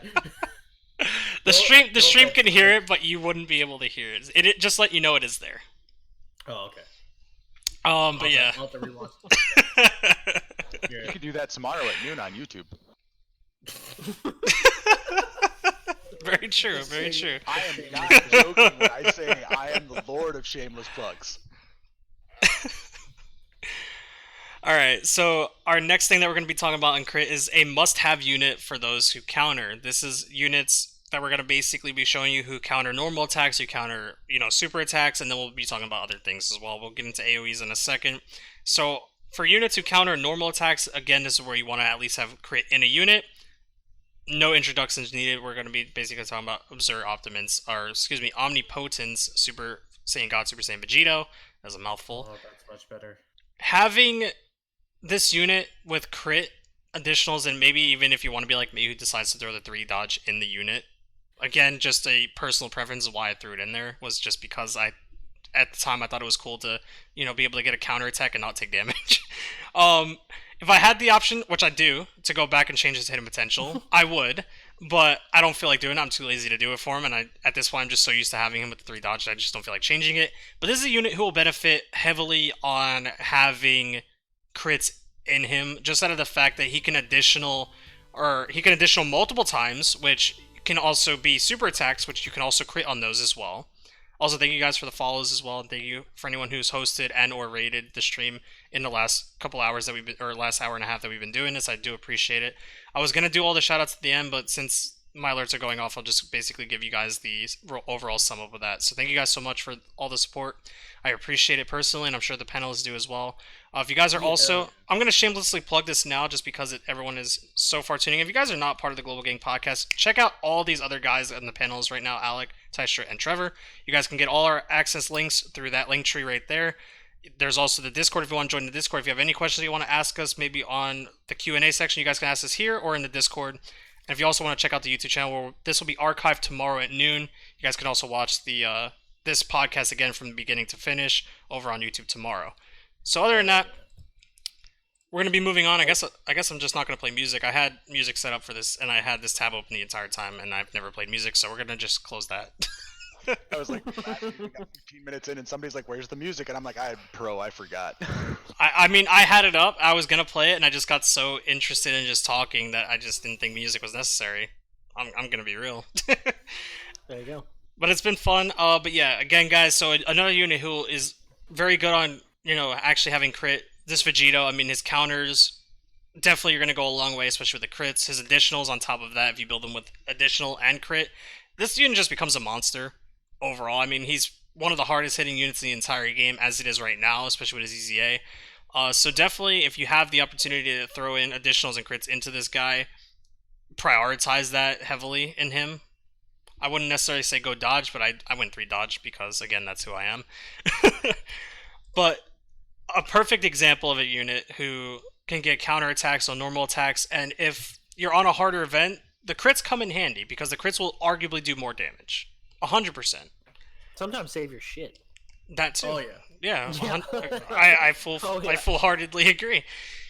And yeah, so there's nothing else really to say about it. Alex has basically been giving you guys the rundown on other optimal ways you can build the unit.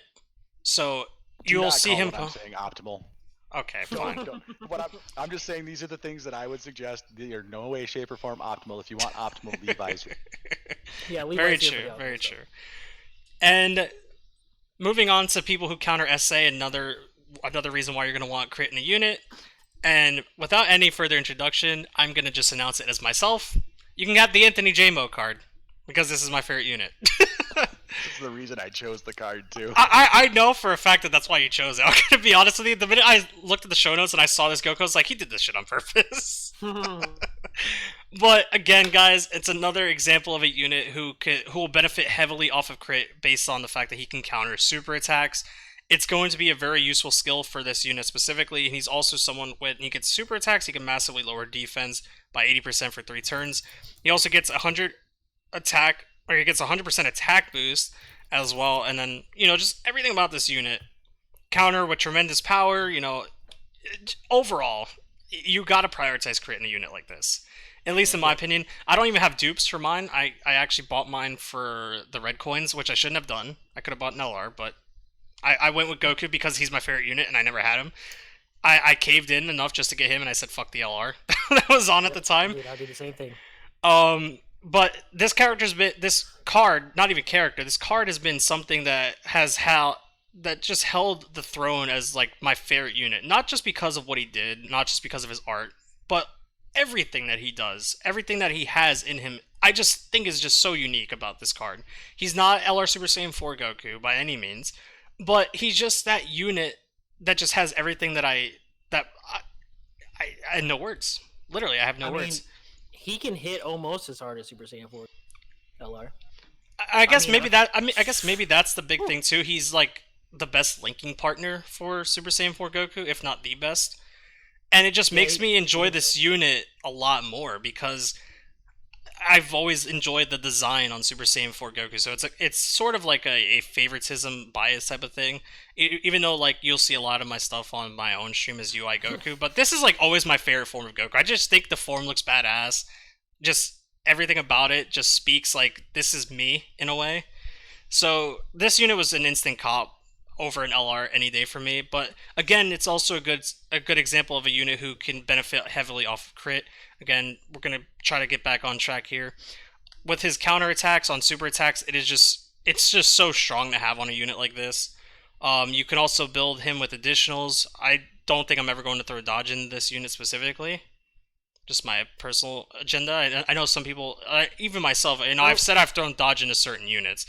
I probably will never do that for this card, to be honest. I don't think it would be the worst thing ever because his defense is semi-unreliable. Mm. So, because it says the more HP you're rating, the greater the boost. So when you're max HP, his defense is pretty okay. Yeah. But you start to get hit at all, his defense goes down pretty rapidly. Mm-hmm. So it would not be the worst thing ever. Yeah. If you had 2 dupes and you could throw a little bit of evasion in there and go for it, like I don't have any dupes, so this is not a conversation for me. But it's not a conversation for me either. But yeah, I'd put crit mostly. Yeah. So again, just another thing that we're gonna segue on is just basically this whole section is about crit. For anyone who doesn't know, we already talked about additionals, and we also talked about a whole bunch of different things that you can do with additionals and who really kind of benefits off of it. We're not saying, again, for anyone who just might be tuning in, we're not saying you have to build any of these units the way we want you to build them. You're free to build any of these units however you want. We're just here to just give you guys more insight on other ways or other units that you might have, and maybe even the ones that we've shown already on stream. Maybe they're units that you're trying to get to Rainbow or maybe even to two dupe pads and you don't know how you want to build it yet. This is a good opportunity to learn more about the unit and maybe even also come to a decision on how you might want to build your unit. Other than that, if you want to just build what's optimal, ask Levi. I think we can all agree on that at this point. Yep. And our last thing to talk about for crit units are AoE units, which don't need any introduction. We're just going to go ahead and switch right over to him, is LR Broly. It's really the only AoE unit that everybody's going to be talking about because of the World Tournament. So again, another unit you're going to throw 620 into more than likely. He's already just a monster normally. Even if you have one dupe and you prioritize crits out of this unit, he's going to be hitting massive damage all day, every day. Especially in World Tournament. This is absolutely a unit that I would not put dodge into. Yeah, don't throw dodge into this. That's a lot coming from me. Because I put dodge in everything. But I would not put dodge on this guy. This guy is 620 all day long. Mm-hmm. Well, it's one of those units, like, in my opinion, this unit's very niche because of the fact that it's going into World Tournament 9 times out of 10. Especially with the fact that he automatically additionals anyway. You're gonna want more crit, just so that way you can get those 2 crit AoEs off. So, it's the one unit I absolutely fucking want. I still have yet to pull this thing. Yeah, me either. Join the club, bro. 5-year anniversary, you never know, man. Every that I've ever had, every reroll I've ever done in the 5 years I've played this game, nada. Never once touched this guy. Me too, same. 5th year's coming and we can get him. But, yeah, you guys never know. There's an AoE, the STR Boo. Yep, he's pretty good too. Yeah. He stuns on his super as well. So that's one I. Hey guys, so we left off on crit. We were talking about AoE units. Crit. Broly is a great AoE unit for putting crit onto. Literally nothing else. Max out his crit. That's my personal opinion. The other people will probably agree with that. And just if you guys are coming over from JMO's channel, I apologize for the technical difficulties. It's a thing that happens. We're just going to continue. We're going to finish up here, and hopefully we'll be able to splice everything together for YouTube tomorrow. Let me pull up the notes here that I wasn't following along with because I'm a great showrunner. Ooh. Okay, so AoE units, we talked about Broly. So the last type of unit that we're going to talk about for crit is units that heal for a % of the damage dealt. And I have to mute that follower alert. Where is it? Hey, JMO's hosting. Hey, JMO. Are you back? Is he back? He's not back yet. No, he's not. He's not in Discord. So we'll just continue to move on. So anyway, moving on, we're talking about units that heal for a % of the damage that they do. The reason why crit is important here is because obviously if you crit, you do more damage, you heal more health. That's really the kind of thought process behind here. And this isn't part of a super attack. This is part of her passive. So you're not just looking at super attacks when you're building your character's hidden potential system. You're also looking at the passives, basically what the character can do as a whole. So 33% of damage dealt as hit points received is pretty solid. So if you give her some crit, she's gonna do fine for healing you. You guys have any other thoughts on that particular subject? No, I mean, there's not a whole lot of units that do this. I wish there was like, could you imagine like actually a really good attack unit that healed for damage dealt, bro? That would be broken almost. Like, you imagine if like Cooler healed. God, right? You'd never die. You'd never die. That's exactly why they don't give it to us. Yeah. The only time. But no, yeah, there's other units like that that Tech Super Boo. He's really good in SBR for that. Um, that's about it. I know there's other units, but that one's pretty good. Honestly, when it comes to BPAN, like you you're only ever truly, I think, using her for like harder events just because of that heal. And because of that, you're definitely gonna want to put it in crit, guys. Like that's just a given. Um do not put in additional. Like you won't need it. Yeah. Especially if you're critting. Yeah, on this unit, this is one of those ones where if you're of the mindset that you do 3 dodge on everything, this is a good unit to go like 3 additional, 20 crit, 3 dodge, or 6 additional, 20 crit, whatever you want to do there. Basically crit for the healing. Um, Additional can kind of help with the healing here too, but literally it's the crits that matter the most for the healing, because the more damage you do in a single shot, the more healing you will do in that single shot. Yep. Here. All right, so now we're going to move on to everybody's favorite, and that's evasion. Evasion. So I literally Evasion. titled this section "Evasion. Should you bother?" Like, I am a proponent of evasion. I think it is the most powerful and useful ability in the hidden potential system, and that is why they only give us 1% per level instead of 2% per level.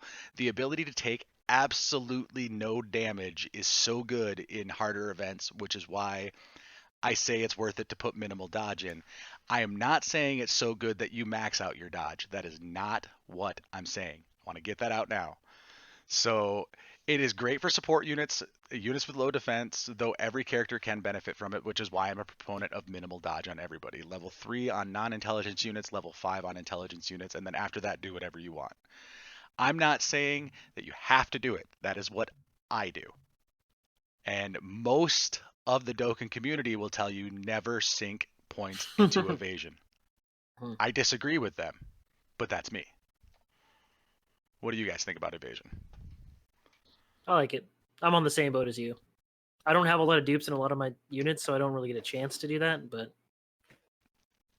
See, personally for yeah. me, like I'm on the fence with it. It depends on the unit. Like if the unit has very crappy defense, then there's a chance I'll probably sink a little bit of evasion into it, but more times than not, I'm putting it more into crit and additional just because I like to end things quickly. Yeah. I'm guess I'm a little bit of both, because I don't. If they don't do any damage, then why the hell am I doing anything with them? Like Exactly. why, if I should be doing evasion the entire. If they don't do damage, I don't care. Evasion all the way. See, and I think Kami is a good example of this. He lowers defense on his super attack, which we've already discussed isn't exactly the greatest thing in the world, because most of your harder events don't gain their damage reduction from defense. Their damage reduction comes from an actual damage reduction that they put in, that lowering their defense doesn't really help. He is also a support unit, giving 2 key and 25% attack and defense to all allies, and his defense is garbage at max. As a rainbow, his defense is 6,275. This guy is a perfect candidate for dumping a ton of evasion into. But like Trevor said, a lot of these units that are perfect candidates for dumping evasion into, they don't really do damage, so they'll be quickly replaced by other characters that you get. Plus, how the game's evolved lately, like there's so many support units that can actually do a decent amount of damage. Like STR Cooler being a great example of that. Oh Like yeah. he's good at everything he does, support, damage, everything. That's why he's considered like the best TUR unit right now. Um, but there's other units that do really good with that type of support. Like you see him on Realm of Gods. Um, another good unit would probably be Supreme Kaya Thickness. Like she's a good support and she does a decent amount of damage, and with a decent amount of defense on top of Which that. is surprising because she doesn't have an actual attack stat. Yeah. Yeah, but yeah, she can almost hit for a mil damage if you get her on the right rotation. Mm-hmm.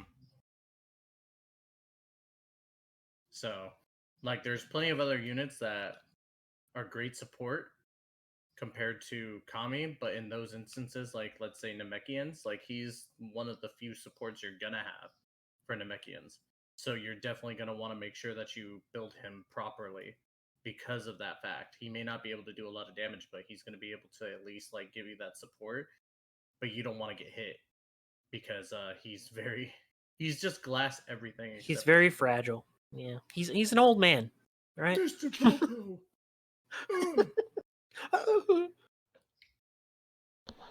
Yeah, I mean, I preach evasion. I do. And mostly it's just to combat the people who say that level 3 evasion is a meme. It's not. I can't tell you the number of times that dodging has saved my butt when especially in like the really complicated things. Everybody take a shot. We're going to talk about legendary Goku and no item again. So, like my free to play team would not make it through legendary Goku without dodging. It wouldn't happen. You know, that when you take a free to play team in there, your damage output is lower, your defense is lower, your health pool is lower. Evasion becomes crucial to making it through the early parts of legendary Goku. Then by the time you get to the part where you can't dodge, your characters have built up their defense to the point where it's not as big of a deal that you can't dodge. Yeah.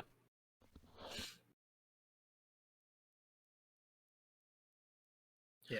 Yeah. Plus, I just kind of like dodging in general because it's like, especially if it's like imagine if you will, you're fighting strength UI Goku in UI Goku's normal Dokkan event, right? And he one shots you. You know, he gets that spirit bomb. He's ready to just fucking die,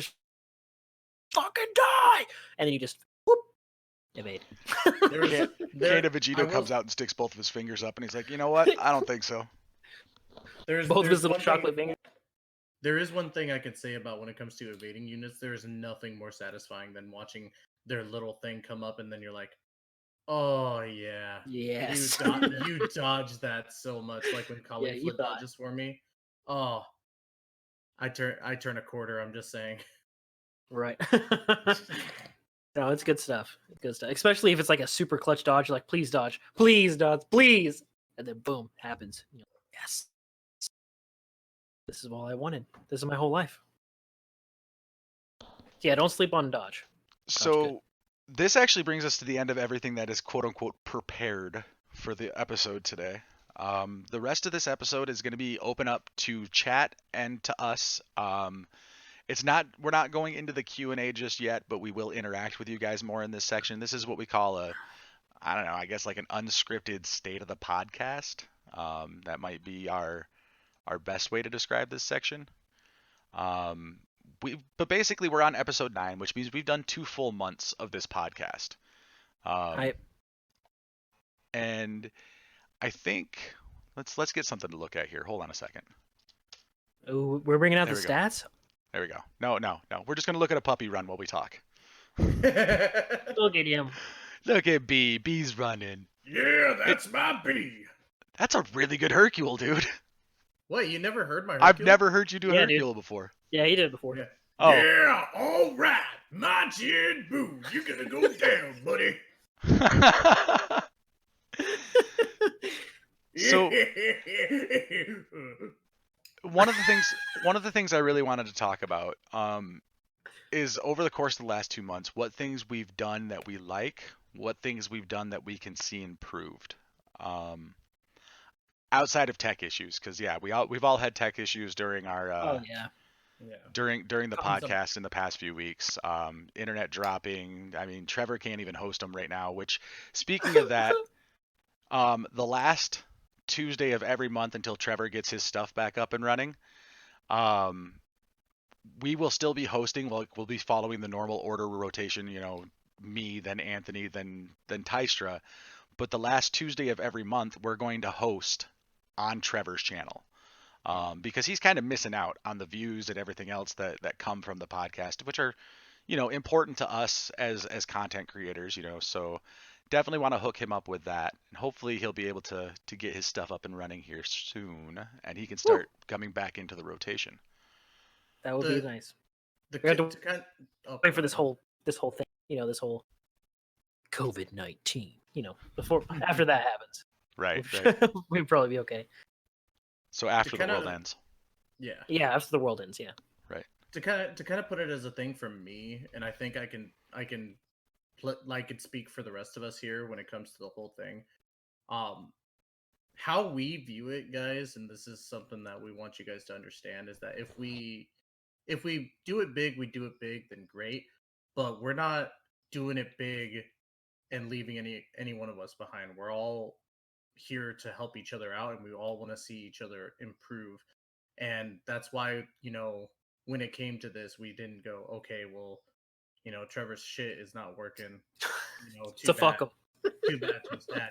We're a band of brothers when it comes to global, and that's why when we started the global gang, it started out as this thing, and we were all here to help each other out. So, um, I that's what I mean by like saying, we're not going to just see somebody not get the same type of treatment that we're getting on that. No, we're gonna try and help each other out in some way, shape, or form, because any help between all of us or any like follow for any of us is helping all of us out in some way, shape, or form. So I don't know if I worded that correctly. I'm kind of bleh Yeah. with my words at the Yeah. moment, but yeah, we're a band of brothers and we're here to help each other out when it comes to views, follows, and such. So Yeah. All right. I agree with that. Like it's never a question like for me, like when Trevor said he couldn't host anymore, it was never like, okay, well then you're done on the podcast. That's not what this was about. yeah.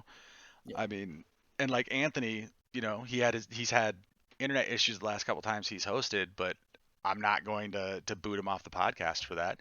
I mean, worst case scenario, we'll just take it to the point where if we have to, Teister and I will host until everybody can get their technical stuff together. We'll host on each other's channels as we need to, whatever it is that we need to do to get it done. But we're a team. We're going to pull each other through it, which is probably one of the big things that I would say is something I've enjoyed about doing the podcast. And that is just the fact that it is a team. You know, I talk about how I make the show notes and blah, blah, blah, blah. That's fine. I could, if I wanted to, jump on here by myself, read my show notes, show the links like we normally do. But the reality of that is it would be boring. It would be me. It would be nobody else. There'd be no discussion. There'd be no opposing view except for that of chat, you know. Mhm. Um, and I don't think that the Global Gang podcast itself could exist without the Global Gang. Like, not even just from a naming structure, but just as like the podcast itself would not exist if I didn't have these three other people with me.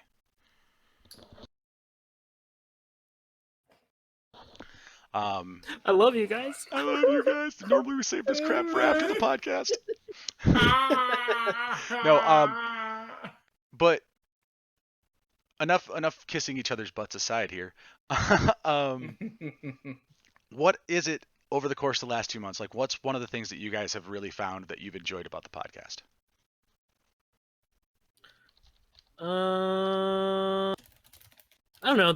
Really, the interaction. Like in my real life, nobody plays this game. Like I'm all by myself. Like in my office, like nobody fucking plays.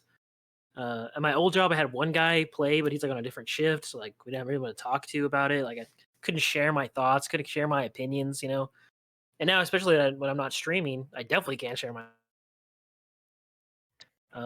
So this is just like I don't know. It's really nice to have people who share some similar opinions, but sometimes different about it. We can talk about it. We can say, hey, you think Vegeta Blue's god tier? I think Vegeta Blue's trash. We can talk about that. That's and still be friends at the end of it. And I think it's cool.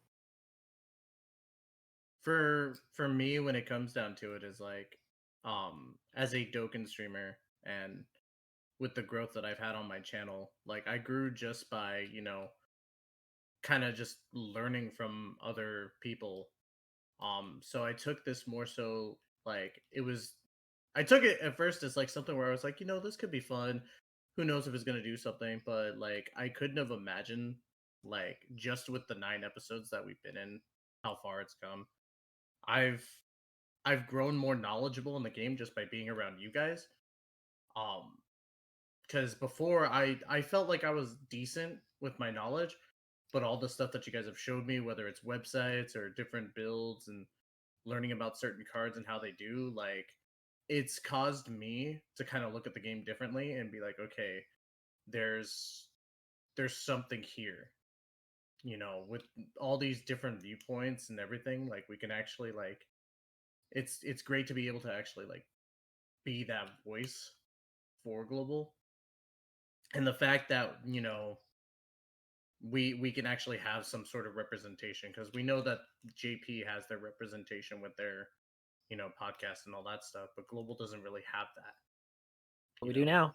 We do Boy. now, and it's so crazy, like how many have reached out. Like, the fact that we've been shouted out by so many different outlets in such a short amount of time, it's still baffling to me. I've made such wonderful friends so far. Like, you guys, honestly, like, you're my brothers. In this whole fucking thing. So like, I'm extremely happy that in this way we were able to come together and not only like become friends through this, but also bring that knowledge out to people, and kind of pass it around. Yeah, I mean, looking back on the last 2 months as a whole, there are definitely things that I enjoy. Obviously, the interaction. Um, I enjoy the fact that primarily it's just the four of us, but at the same time we can work other people in. Mhm. You know, I like to be as inclusive as possible with this particular project.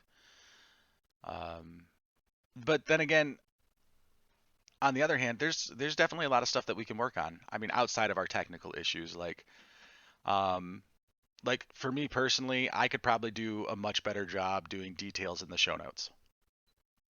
You know, Doubt it. you like Yeah, doubt it. I doubt it. Like, okay, so you guys don't see it, but and this is to where it's gonna stroke Alex's metaphorical and physical dick here a little bit.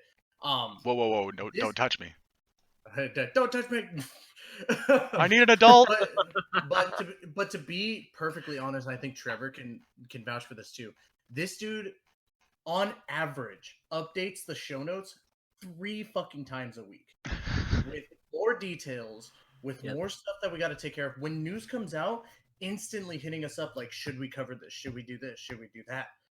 We have our opinions, but in all honesty, like Alex, the one coming up with so much of the detailed footwork for this and looking into all this certain stuff that you say you may need to go into more detail, dude. No, your details are fucking perfect, to be honest. Like, Yeah, you are honestly, spot on with that.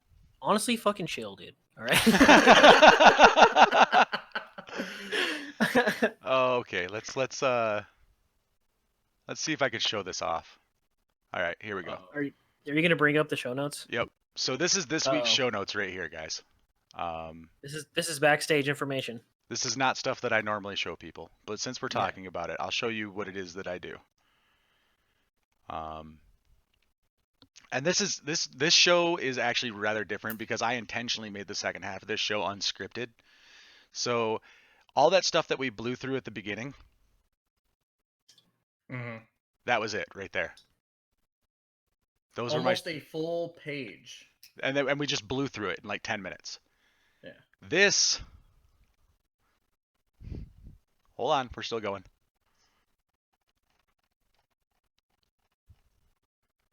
Was the hidden potential discussion we just had. All of that. Yep. And that's just to put in perspective of what this guy does over the course of the week. Like, this is something that he just doesn't put in like 1 hour of work. This is time, knowledge, and news coming out and all this other shit. Like, you do more than enough when it comes to detailing stuff to where it's easy to follow along. And if somehow, some way, something's not answered, you immediately jump in and be like, this is what I meant by that. And then it's like, oh, okay, cool. Like, to be quite honest, like you do a lot more detailing, and like fucking hell, he does not only the show notes, but he does constant promotion throughout the whole fucking week. Yep. Like, this dude is literally a manager when it comes to this shit. Like, guaranteed. I'm Doken's Paul Heyman. Ladies and gentlemen, my name is Alec Hunter. and I am here for my client Global Gang podcast. No. You gotta throw that Brock Lesnar, that Brock. Okay, so like when Paul Heyman does his thing, he talks about himself being Paul Heyman, whatever. And when he talks about Brock Lesnar, he goes Brock Lesnar. So for Well, you me, it'd can't be really like, watch the Global Gang podcast. Global podcast. I'm just an advocate. I'm just an advocate. It's really But no, funny because that's to put it in perspective for you guys. Like he's constantly promoting, he's constantly doing the show notes. So when he says, "Oh, I need to be more detailed," fuck you, Alec. No, you don't. Yeah. In fact, I It is didn't nicely say I done. needed to. I said I could be.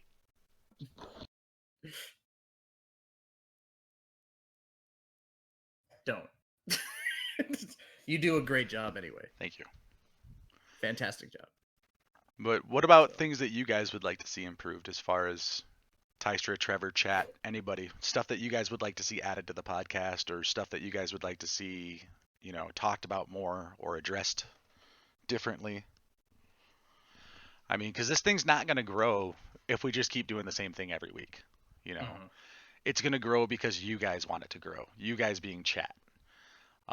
And it's going to be something that we really have to listen to you guys and give you the product that you guys want. I mean, yeah, there's a specific thought in my mind about the product I want to put out, and for the most part, I think we've gotten there. We have a good structure. We talk about current events, we talk about upcoming events, we move into whatever it is that we're going to talk about that week. I think as far as the structure of the podcast, we're good, but I know there's more that we can do. I just don't necessarily know what it is. I mean, right now for me, like when it comes to what I could do better, I think when it comes to me, like it just comes with promoting. I need to do better job on the social media aspect when it comes to this. When it comes to the podcast, I think overall, I think we're gonna find stuff that we could do differently over time. But our structure right now is just it's solid because we talk about the news, we talk about new stuff that's coming out, and we talk about stuff that helps out the community, like and gives better information for Dokkan. I think later when they add more stuff, there's going to be more stuff to come outside of just the game itself. There's going to be more programs that come up. There's going to be new things to talk about. And hell, we may even make segments to where it's not just about Dokkan Battle. We could talk about other shit. Like, but right now, from what I'm seeing personally, I think we're doing as good of a job as we can to provide the information to global to give them a better understanding of what's to come or what's already in front of our faces. yeah. Okay, so to address what Kenny just brought up in chat, he talked about addressing collab issues, and if I'm understanding what he's saying here, collabs of any kind. So like, let's talk about guests. We've been really lucky in the last month to have three fairly popular guests. We had Toon Rami, who is coming back. He wants to come back and be a part of it. Um, Mass Ningen and General Bardock. We do have a list of other people that we're working on. As far as summons, event races, and stuff, that's something that we can do, but it probably won't be Yeah. attached to the podcast. Yeah. Um, No. like the podcast itself is kind of a news and information type of thing. Um, would I be willing to go and do a race with Ty or a race with Trevor or even a four-way race or something like that between the four of us and then these guys put it up on their YouTube? Yeah, sure, no problem. I'm all about it. Let's do it. But as far as the every Tuesday podcast thing goes, it's probably going to remain a podcast and we'll probably not have much in the way of gameplay on there unless it's, necessitated, like when we covered the mods and the bots. No. When it comes to all that as well, when it comes to collabs and stuff and actually doing collabs, like take for example, like the recent podcast before this one with Bardock, like right afterwards, Bardock and me were talking about doing a collab, which we did on YouTube. Um, this opens up a lot of avenues to see collabs between Twitch streamers like myself, Alec, Trevor, and JMO to go and be a part of something on YouTube as well. So I think like when it comes to collabs, that's something that'll come, if the guests absolutely love us, like, like Rami, like Masningen, and like Bardock. Um, when it comes, I'm in the same boat though as Alec. The podcast is mainly meant to bring you that information to, get you guys to see what all is coming to global and what's going on. I could see possibly with the rise of how technology is becoming, that there's a way to stream all four screens onto one stream at once. It could be a possibility. If it somehow happens, then that's going to be dope. Because then we could do, oh, for an ending segment, we're going to do a race real quick, so on and so forth, and see who wins. But as of right now, with how, you know, how everything is, I don't think it's likely to happen right away. But collabs will definitely come from guests coming onto the podcast, like I said last week with me and Bardock, and possibly people in the future. What do you think about it, Trevor?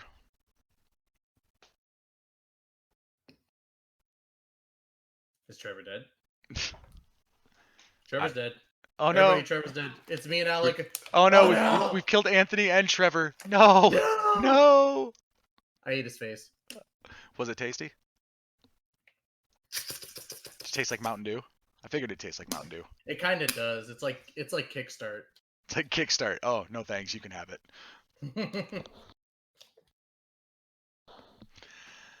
I guess Okay. Trevor did die. He must have. We're sitting here This making is fun of the- him. He's not saying anything. we need a Mountain Dew to revive him quick. Oh, I'm out. I'm so Yeah, terrible. I gotta go to the gas station afterwards and get some stuff because I'm gonna be doing a Kingdom Hearts stream afterwards. All right. So outside of technical issues being our bane, something we definitely have to look at. It tastes like sadness and depression.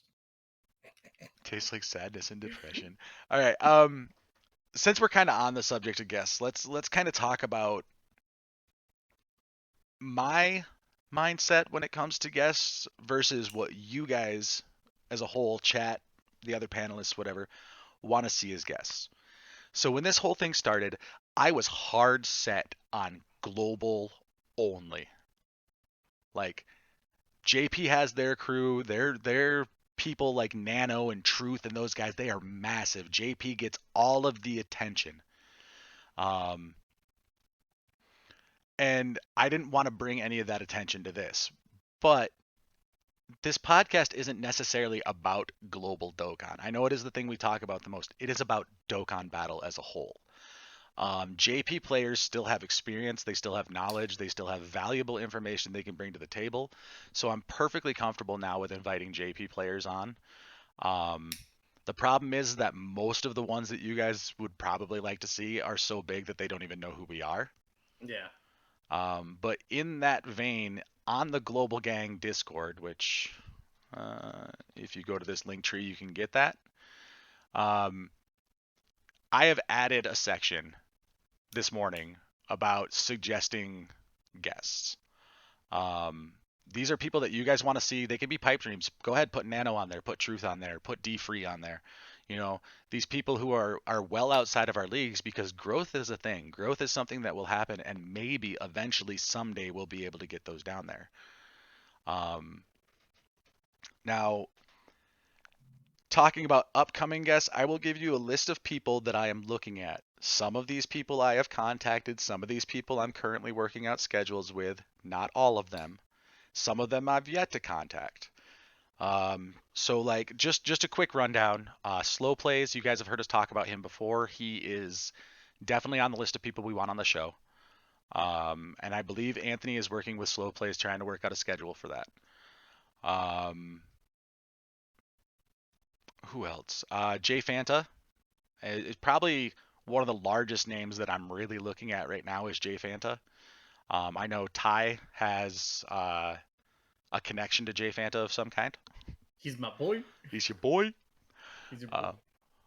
But I have not yet reached out to Jay Fanta. I don't know if Ty has, but he's definitely somebody that's on the list of people that I would like to see. I am currently working out schedules with Jinro, and Social Fire, and I'm very excited about that because I love their Hmm. content. They're a blast.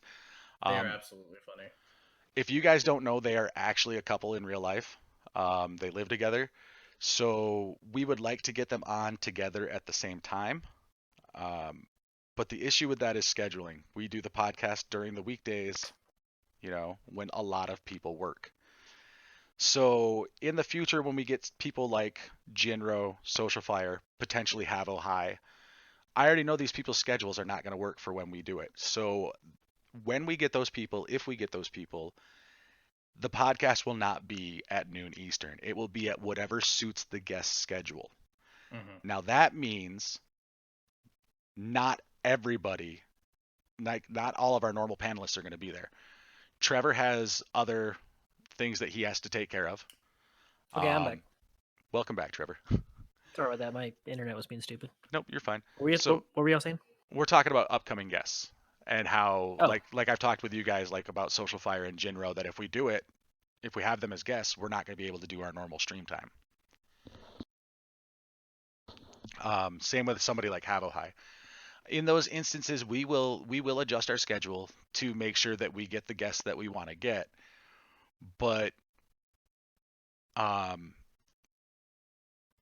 it may mean that some of our normal panelists won't be in those episodes. Like I will do my best to be in every single episode of the Global Gang podcast. Potentially at this point, I may not be on the April 21st episode. I've made that very clear, but I'm going to try to be in every single episode. Which means that if we have to do a Tuesday night stream or a weekend stream to get somebody like Havo or Social Fire or Jinro, or I don't know, like let's say we get Talon. Talon lives in Japan. There's a massive time difference there. I will make whatever adjustments I personally need to make to make sure we have those guests. I am not going to require the other three to make those adjustments because I asked them to commit to Tuesday at noon, and that's all I'm asking them to commit to. If they can make it, great. If not, I'm not going to hold it against them. I'm just saying, if we ever get a guest and it's on a different day, like I'm gonna go out of my fucking way to make sure that I could get that day off and be like, yeah, I need to go. I need that day. So, like, that's just how I am personally. I mean, and some people can do that, and some people it's not necessarily work that keeps them from work from being part of the podcast outside of the normal window. They have family obligations and whatnot, and I'm fine with Hmm. that. Again, I will not hold it against any of these guys if they miss a podcast. So long as they tell me beforehand, so I can make the adjustments that I need to make as far as like if they were supposed to host that episode or whatever, I have no issues. Like JMO's not going to be here in 2 weeks. He just told me today. He said I have some stuff coming up. I'm not going to be able to make that podcast. I said okay. I don't care why. I mean, as long as if it's important, he'll tell me. But as far as I'm concerned, this is not your job. This is not any of our jobs. This is something that we like to do, and we like to do it together. Preach, preach. preach. Now, that being Though, said, if this is my somehow job. you, This is I will say this this: if we start getting paid for this, oh my god. this is I do not work. I do not have a day job. This is what I do with my time. I build the podcast every week. They're talking about, oh, Alec updates the show notes 3 times a week. I do. Because once this podcast goes down today, I'm already starting next week's show notes. Like Hmm. I literally take the show notes that I have and I edit the stuff that I need to edit to make it ready for next week. I add in the things that I can immediately add. And then throughout the week as we get more news, I update them. And every time I update the show notes, I pass it along so they're on track of what it is that we're doing. And also if there's something that they want to change or don't want to talk about, they can let me know. I mean but for Havo, just reach out to him now. I believe JMO is working with Havo on getting Yeah. him onto the podcast. Um, there's a lot of the stuff where I kind of let these guys just go and do. Like, I'm like, this is what I want to see happen. If you guys can facilitate that and make that happen, great. I'm going to be over here looking for my crowd of people. Yeah, I mean, don't take it as like we're not trying to get guests on here. Like, we've asked everyone that realistically we can ask in our realistic reach. And even some that probably aren't in our realistic reach. But you don't want to fucking bug these people. They have lives just like everybody else. Just because you guys want them on the guest doesn't mean we have to make them on there. Like we'll try our best, but if they don't want to join, they don't fucking have to join. Right. You know what I mean? That's why it's a suggestion for guests on the Discord. Like I will do my best, but if everybody goes in there and puts in nanogenics, Yeah, fuck I you. don't think I can make that happen. I will try. I will reach out to the dude. Do not doubt me. I will reach Yeah. out to anybody. At first when this whole thing started, I was so scared to reach out. I was scared to reach out to Ty and Trevor. You know? And we're Like not big. I We're not am big at all. an introvert. I am not this person who goes out and does these types of things. This is so outside of my normal comfort zone that the fact that we've made it 2 months surprises the crap out of me. And we're still going to be going strong. Yeah, Hichigo does have a point. I could try and reach out, but I don't have a personal connection to Nano. I could be like, "Hey man, do you remember me? You came to my stream once, maybe twice, but you didn't say anything." But yeah, like that's what it's gonna come down to, guys. Is like, trust me, to put in an example because Alec keeps saying Nano. Nano is like I fanboy over Nano. I love the dude. I think he's awesome. If somehow if we had a chance to get Nano, I would be like, let's go, let's do it. So understand that when it comes to bringing in the guests, we're gonna do our absolute best, but that doesn't always mean that we're gonna be successful. So far, we've been pretty successful on bringing guests in, but it's not always gonna be the thing. And one of the things that the guests that we've had have told me is that they really appreciate that I don't hound them. You Yeah. know, like the people that I've reached out to, from my panelists to my guests, I don't bug them. I say, hey, look, I'm doing this thing. I'd be interested if you guys would like to be a part of it. Let me know. And so far, it's worked out that I got the 3 people that I really wanted for the full-time panel, and then Toon Rami, which was like my big get. Like that was for me. I was like, this is who I want to be a guest on the podcast. He ended up being our first guest, and how that worked out was I shot him a message on like Twitter. And I'm like, hey, I'm a big fan, blah, blah, blah, blah, blah. I'm putting together this little podcast thing. We've been going for about a month. And, we're looking at maybe including some guests. He had popped in once or twice to our streams beforehand. So I had mentioned that. I was like, I saw you in there. I was just wondering if you might want to be a part of it. And then I left it at that. And he didn't answer me back for several days. And I didn't bug him at all during that time. Same with Ningen. It's like I put out my proposition. I said, this is where you can go to see the product that we're working on. If this is something that you'd like to be a part of, let me know. And I let it go. And that specifically those 2 told me was the reason they got involved, because I wasn't hounding them. Now, Yeah. I just feel like that's kind of a safer way to do business since I already have the positive feedback from it. But if you guys think I'm wrong, feel free to hound Nano. No, I'm you're not going definitely to. right. No, don't. You I mean, know? just Yeah. think of it if you were them, right? Like, God forbid if I was fucking famous, right? I wouldn't want people to just be badgering me all the time to come onto their stupid podcast, right? Well, I mean, to You know? put it for example, like let's take Nano, Rhyme, The Truth, and all them. They get hounded by so many people constantly. To think of it that way, guys. Like that's why we don't go like crazy with it. Like I'm gonna be shooting, Josh or Jay Fanta a message myself and be like, hey, if you would like to be a part of it, maybe have a free to play type of thing on the podcast, like great. But you gotta also bear in mind that these guys have such busy schedules, especially the bigger names. Like they're releasing 1 to 2 videos a day, depending on, or 5 if you're Mhm. the truth. Um, but it's just one of those things to where like we will do our best to get these people. That's for damn sure. But we're not also going to hound them and be like, you need to do this. Yeah, I mean, with think of it kind of like a partnership, kind of like what do they gain by being on the podcast? Hardly nothing, Say, right?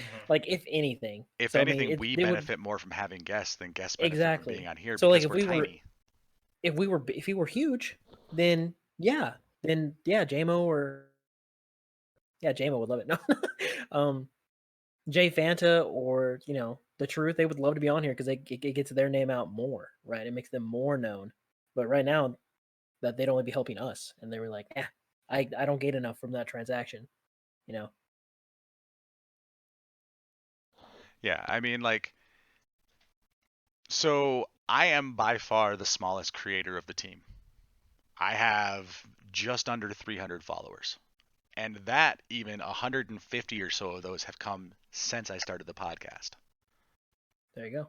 You know, my viewership before the my viewership before the podcast averaged like 1.6 to 2.1 viewers per stream.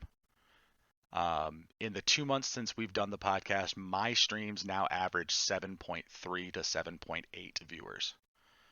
Now, that may not seem like a whole lot of growth for people who are trying to get those average 75 viewers to reach partner, but we're literally talking about like a 7 times growth in 2 months as far as, average Hmm. viewership goes. For me, that's amazing.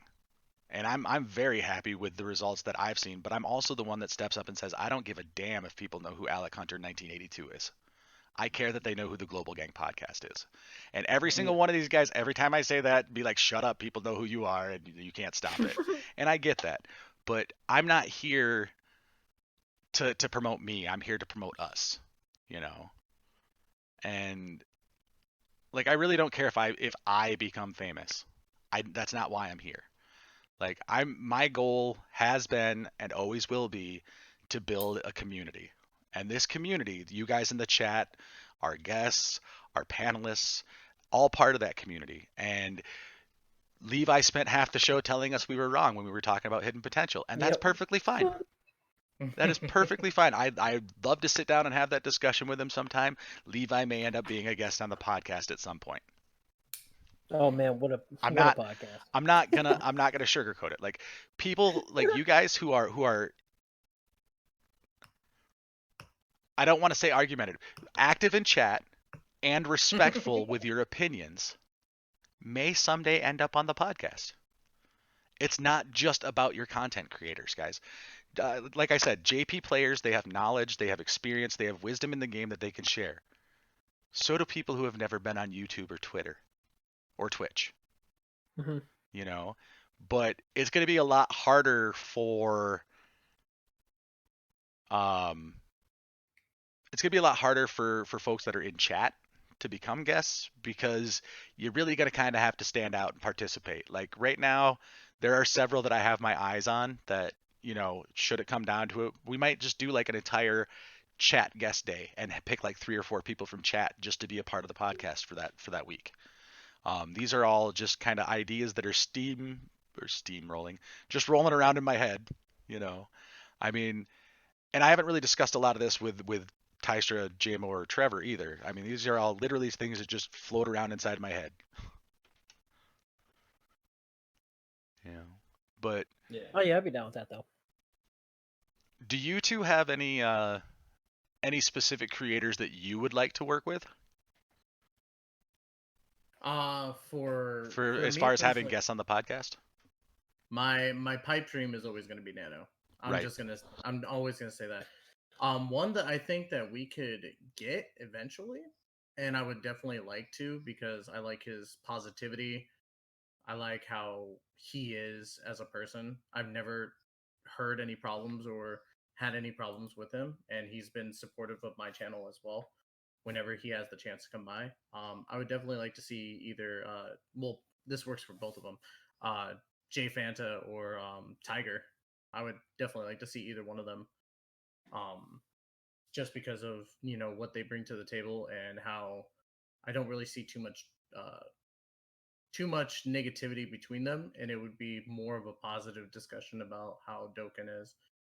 Um, but yeah, those are my two picks. That's for sure. Um, the only really Dokkan tuber that I watch is Jay Fanta. I mean, everybody else can suck it. Jay Fanta, he's just a funny little dude. You know, he's every stream I watch, I'm laughing my ass off every single time. that I've watched. Same thing. He'd be a cool dude for sure. But I don't know. He's the only one I watch, so it's kind of hard to say. You know who my favorite Dokkan tuber is? Your boy Kenny in the chat. Let's get Kenny open his beach. I actually haven't seen Oh. his content, but I'll go check it out. Yeah, he's small like me, That's but fine. he does like SBR runs and stuff. He's really actually really good at the game. No, I like will, Kenny's super knowledgeable. I see him in a Yeah. lot of chat. another one that would be pretty funny to be around just because of how he is, and I've done a couple collabs with him, is Pilk Raptor. Like he is absolutely fucking funny when it comes to like Dokkan and Don Mimo.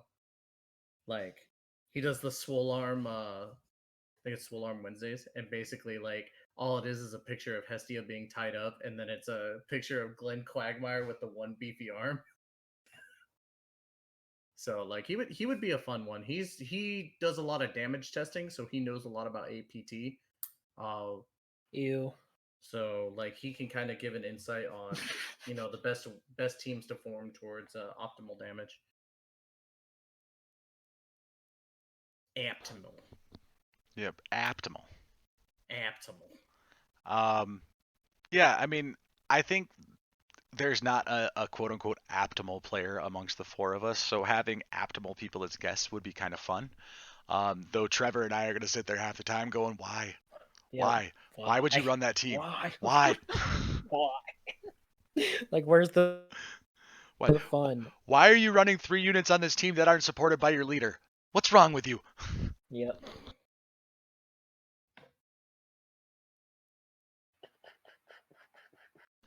But I mean, really, guys, I mean, at the 2 month mark, we're kind of looking at, I mean, we have nowhere to go but up.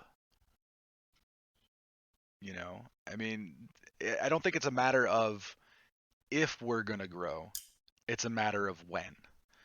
And how are we going to be prepared for that growth before it happens? Because that's really going to be an important part. Like having a list of people that we want as guests is going to facilitate growth because the more, higher viewership people we get as guests, the more eyes get brought to the podcast, which means then more people with bigger guest pool or with bigger viewer pools are going to want to be a part of it or will be willing to be a part of it.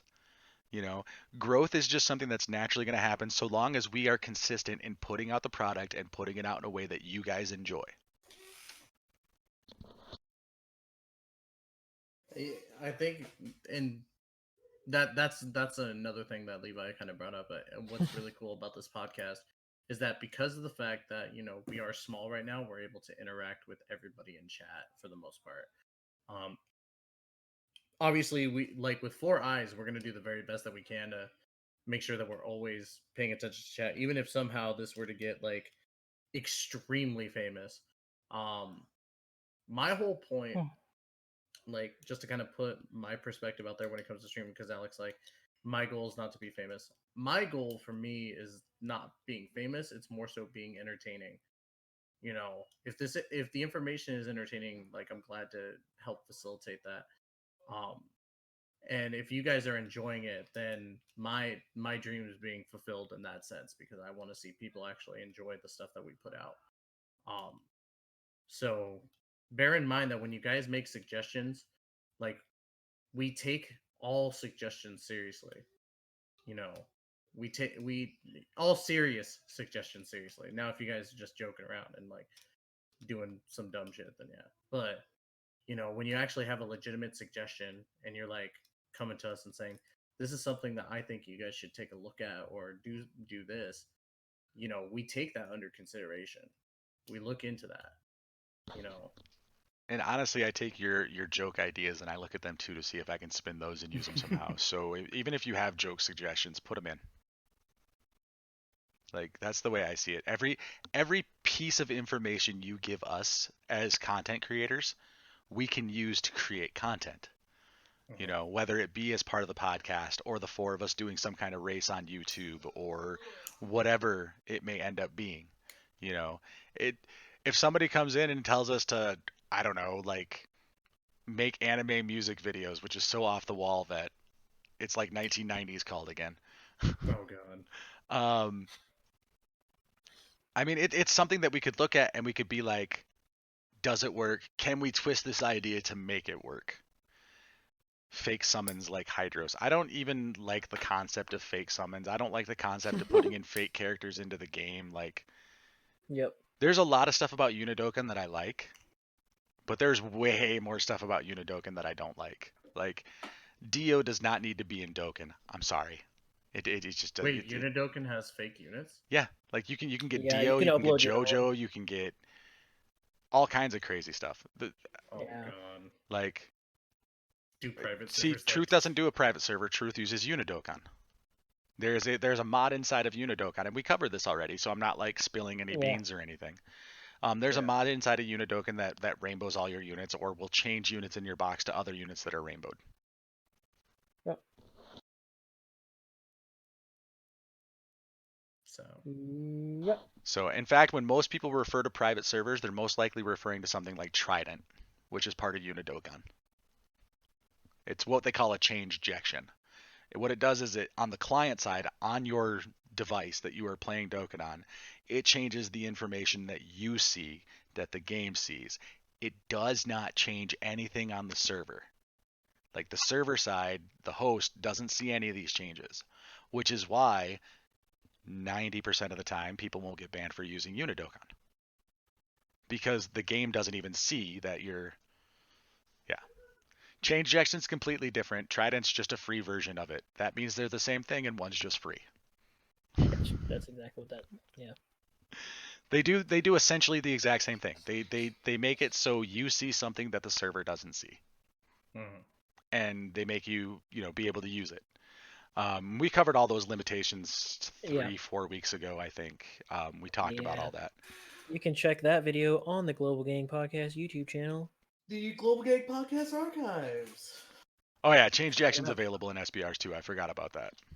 I don't But have the link for that, but it's what somewhere, I'm Global sure. Gang Podcast Archive? I've got all kinds of Oh, links in this handy dandy link tree. oh yeah, and check out all Handy those links dandy inside link. So, but yeah, guys. I mean, if you guys are enjoying this podcast, which a lot of you are here multiple times, like I've seen many of you here on more than one podcast. So I know at least there's a handful of you that like what we're doing. We need your guys' input. We need your guys' suggestions just so we don't get stale. The last thing I want to do is run this thing into the ground because we found a formula and we stuck to it. Mhm. Mhm. You know, We want to make sure Yeah. that you guys are entertained. That's the ultimate goal of this. We want to be informative, yes, but the ultimate goal is that are you watching this and enjoying what you're watching?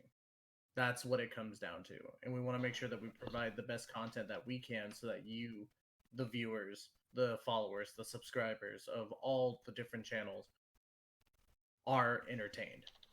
So please bear in mind that we take, again, just stating it again, we take your suggestions seriously. Like if you feel like, hey, I feel like guys should do this now because the state of the game's changed, or it seems like you guys are kind of going rehashing the same stuff. We don't want to do that. We want to make sure that you guys like what you see.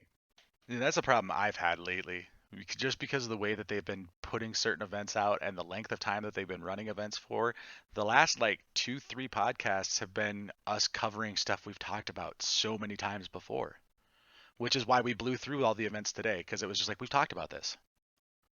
Yeah. Yep. Now, if that's not something you guys want to see, if you want to see us dig deep and do the deep dive every single time, I'm personally going to get sick of talking about the Lord Slug event. But if Oh yeah. this is what people want, we'll give it to them. I just don't think that you guys want us to deep dive these events every time they come up because we already done this. Yeah.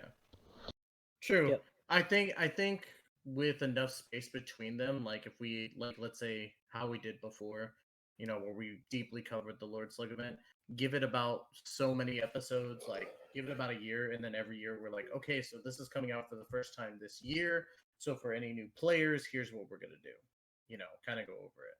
I think that would make a lot more sense than to deeply cover it every single time it comes out.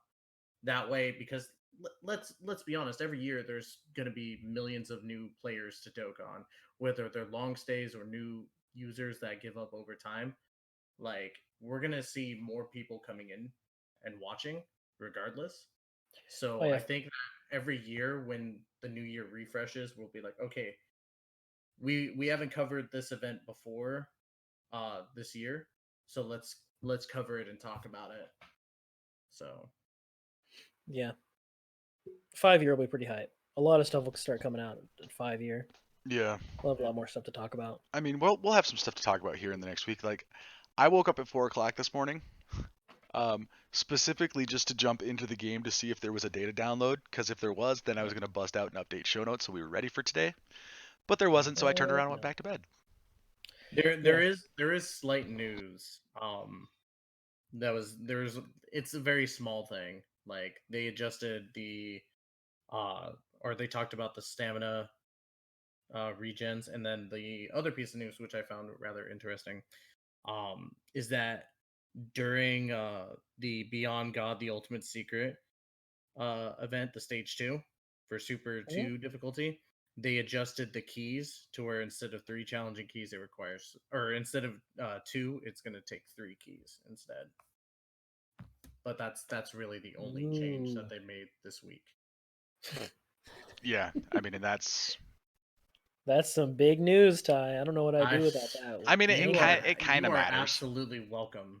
Thank you, Trevor. It kind of matters for people who like to use their keys, but I'm a hoarder of keys. I generally don't use them, Same. except for when I decided I was sick of not having that second Goku, and then I blew through like 40 keys to get him and his orbs. wasn't that event just out a second ago? Yep, and it was like 3 days after the event left that I'm like, damn it, I need this Goku. Yeah. And it's gonna be back for when Beerus comes because it's got that Goku. I don't has an care. ultimate. I wanted it done then. And I'm just saying. And I never use my keys for anything else, dude. I am the Senate. I mean, I used my keys to LR my baby, and like a week before the GT events came back. So I remember you were so mad about Same. that. Same. no, I don't even. Yeah, it's upsetting, but you know, here You were like frustrated. You're like, what? I could have saved those keys. yeah, I don't use them anyway. Yeah, I mean, it's literally just another resource that I avoid using. You know, but yeah. what about you Yeah. guys in chat? Is there anything that you would like to see improved? Anything else? I mean, okay, actually, this is a great question right here. They're gonna- Do you guys want us to do more of these types of features? Do you want us to do features where we're more interactive with chat, so it's not just the Q&A section where you guys are involved, or do you guys want to be involved in these like featurettes that we're doing? Snip, snip.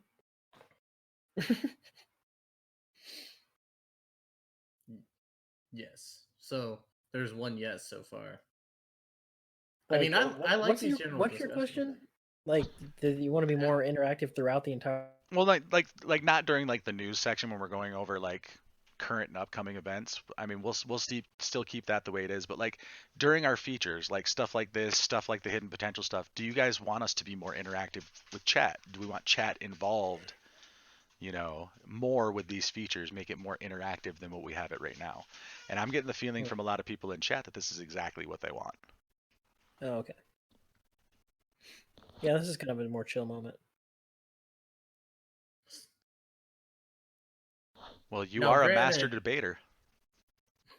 Eh, Well, I'm also gonna put this out there. Like, I'm all for interacting with chat, but obviously there will be times when we're gonna need to segue. So understand too that while we'll put it up, or how I see it, I think how we should do it is that we limit the amount of time we're stuck debating on something. well, yeah, Because the fact we don't want this podcast to run 6 hours, because like how I have stuff that I got to do right after the podcast, you guys have stuff that you got to do after the podcast. We just want to make sure that there's an ample amount of time, but not an over. Man, I don't know what amount you're of talking about. The time. only thing I have to do after the podcast is start show notes for next podcast. exactly. You have need stuff all the to time in do. the world. Yeah. So, but no, like I'm all for bringing in chat when it comes to like that stuff, but we got to make sure that in that essence, we gotta at least be a little. I don't know how to say it. Be a Yeah, little, I get you. Prudent, yeah, prudent. Thank prudent with our time. you, guys. It's isolation time. No, I have work still, so Not all of us are isolated. Quarantine. yeah, not all of us get to stay home with pay. I gotta still go to work because Amazon loves me. I don't know, Mm-hmm. guys. I've been practicing social distancing since August 2018. I think I'm pretty good at it. Right. You got it down by now. I don't know. Here's a quick like segue from this conversation. Do we know what banner is it? 13 or is it? We don't know what banner's coming next. It could be 13 or it could be the Dual Token Fest. Yeah, the other World Warrior Super Saiyan 2 stuff. Yeah, I don't know. Like, I want to say it's going to be 13 next because he was the next one anyway, but Yeah. it's really difficult to say because I'm pretty sure we're going to get Beerus in June. Just same way we got Kid Goku in June last year, right before the 5 year, or before the 4 year, I should say. I really hope we don't get him before the 5 year. I know a lot of Same. people don't want him to come So before, fucking distraught. but I do think that's going to happen. I think there's a possibility that in April, leading into May, that we might get another global exclusive unit. But looking at what we have right now, they could easily not give us a global exclusive unit because we could have Android 13 and then the LR Goku, the Napoleon Dynamite Goku, as Toonarami calls him. And then we could have the Dual Dokkan Fest. And by that point, we're into May, which May is Goku Day. I don't know. I mean, it's really, at this point, it's really hard to predict. Yeah. Not only that too, but we got the stuff after 5th year as well. That's gonna be crazy because we already know there's probably gonna be a something million download celebration. So probably 400 mil. Yeah, but that's like August. But it's gonna be right after 5th year though. It's gonna feel like it, but yeah, I mean, it like it'll be later in August. Like I don't remember when it started last year, but yeah, I mean, like I love how people are like, Global's dead. Global's dead. No, it's not. There's not a single point in time that I could think of since I came back to the game during the 4 year last year that Global has been dead and I haven't had something to do. Mm-hmm. Yep. There's always something to do. It's whether or not you want to do it or not. Yeah. Like for me right now, I was able to finish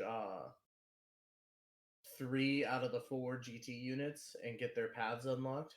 I mean, it's a pain in the ass. I didn't want to do it. Are you talking about the Super Saiyans? Yeah, so I got the Trunks done, I got the Goten done, and I got the Gohan done.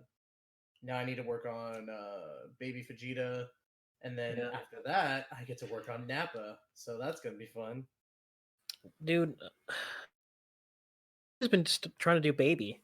And, like his drop rate is so bad, dude. So abysmally bad. Yeah, there's those older events. Like I said, there's a handful of them they haven't updated yet, but they've done a pretty good job with other ones. But yeah, all I of think they'll those. update them when Super Baby 2 gets its EZA. Or they make a GT category, one of the two. Yeah, I mean, both. those GT Oh, events need some love. Dude, what if we had a whole GT Super Saiyan 2 baby gets its EZA. There's a new summonable unit for a GT category lead. We get our first EZA for a 120 lead inside Super 17. Okay. EZA Super 17. And he becomes a GT lead? I don't know if he'd become a GT lead, but think about it. Like we're already to the point now where we're going to be looking at those 120% leads as EZA units soon. So if we're going to have a huge GT celebration, why not introduce the 120% meta EZAs, and give it to 17? I don't know. It just seems logical to me.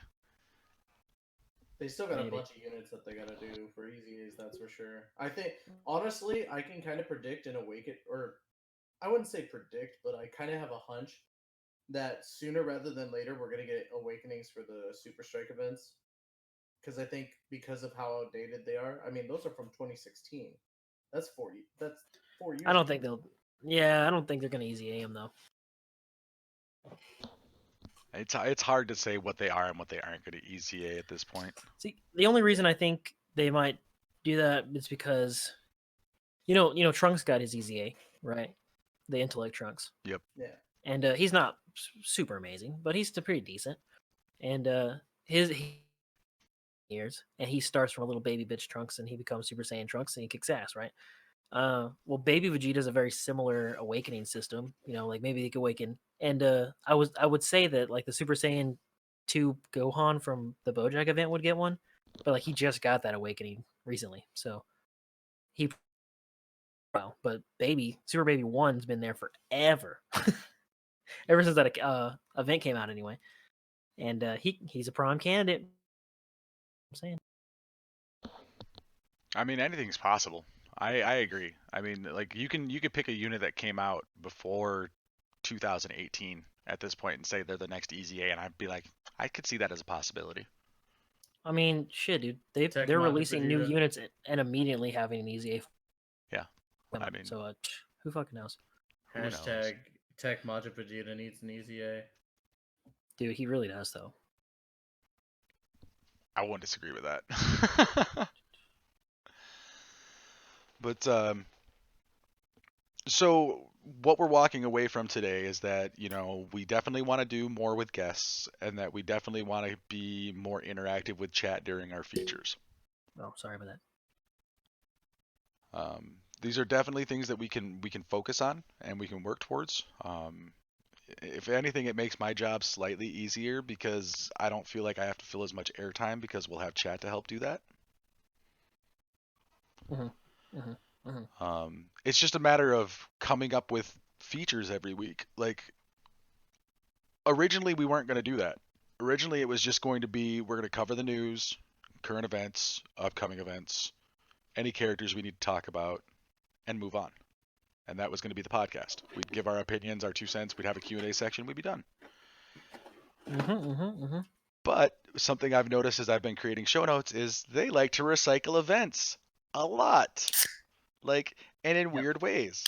Like we talked about earlier, we haven't seen Resurrection F in a year and a half, but we've seen Lord Slug twice in the last 2 months, 3 months, something like that. Yep. Which honestly, he didn't even have a reason to come back before. Like, he didn't really have a good reason to come back this time. He 100% does not have a good reason to come back this time. Yeah. And you can bet your sweet Bippy that's a Mountain Dew that you hear.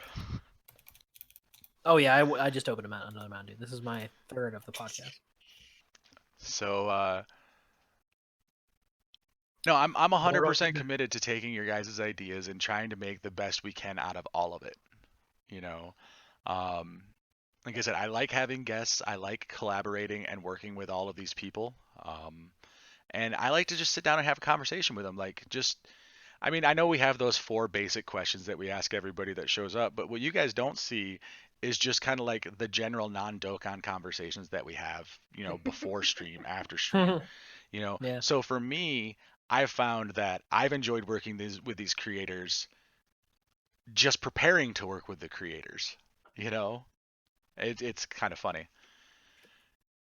It would be funny just to have a sit down conversation with one of the guests and like stream that, because like I'll still say this: my favorite interaction so far, like before the podcast starts, was when Rami came in. It was like, who's the guy that goes? Yeah, he tried to do your dude. That made me. I was like, that's me.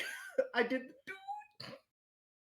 So like, it's fun. Like some of the stuff you guys don't see, like we become close to these guys. So it's like it's a lot of fun. So. Nah, I hate. Of course you do, contrarian. Oh my god. No, all right. So again, just to kind of recap here before we move on, we do have that guest suggestion area in Discord, so make sure you guys use that if there's somebody that you really want to see. If you yourself are a content creator and you want to be on the Global Gang podcast, you can contact any one of us, or you can leave your own name in the guest suggestions area. How that section is going to work is we are going to look at the content creators you're suggesting. We're going to go and look at their content. We'll make a decision on whether or not we think that they're going to fit well. Because whereas you guys want to see people, whatever, um, the reality is that not all content creators are going to mesh well with the way that we work.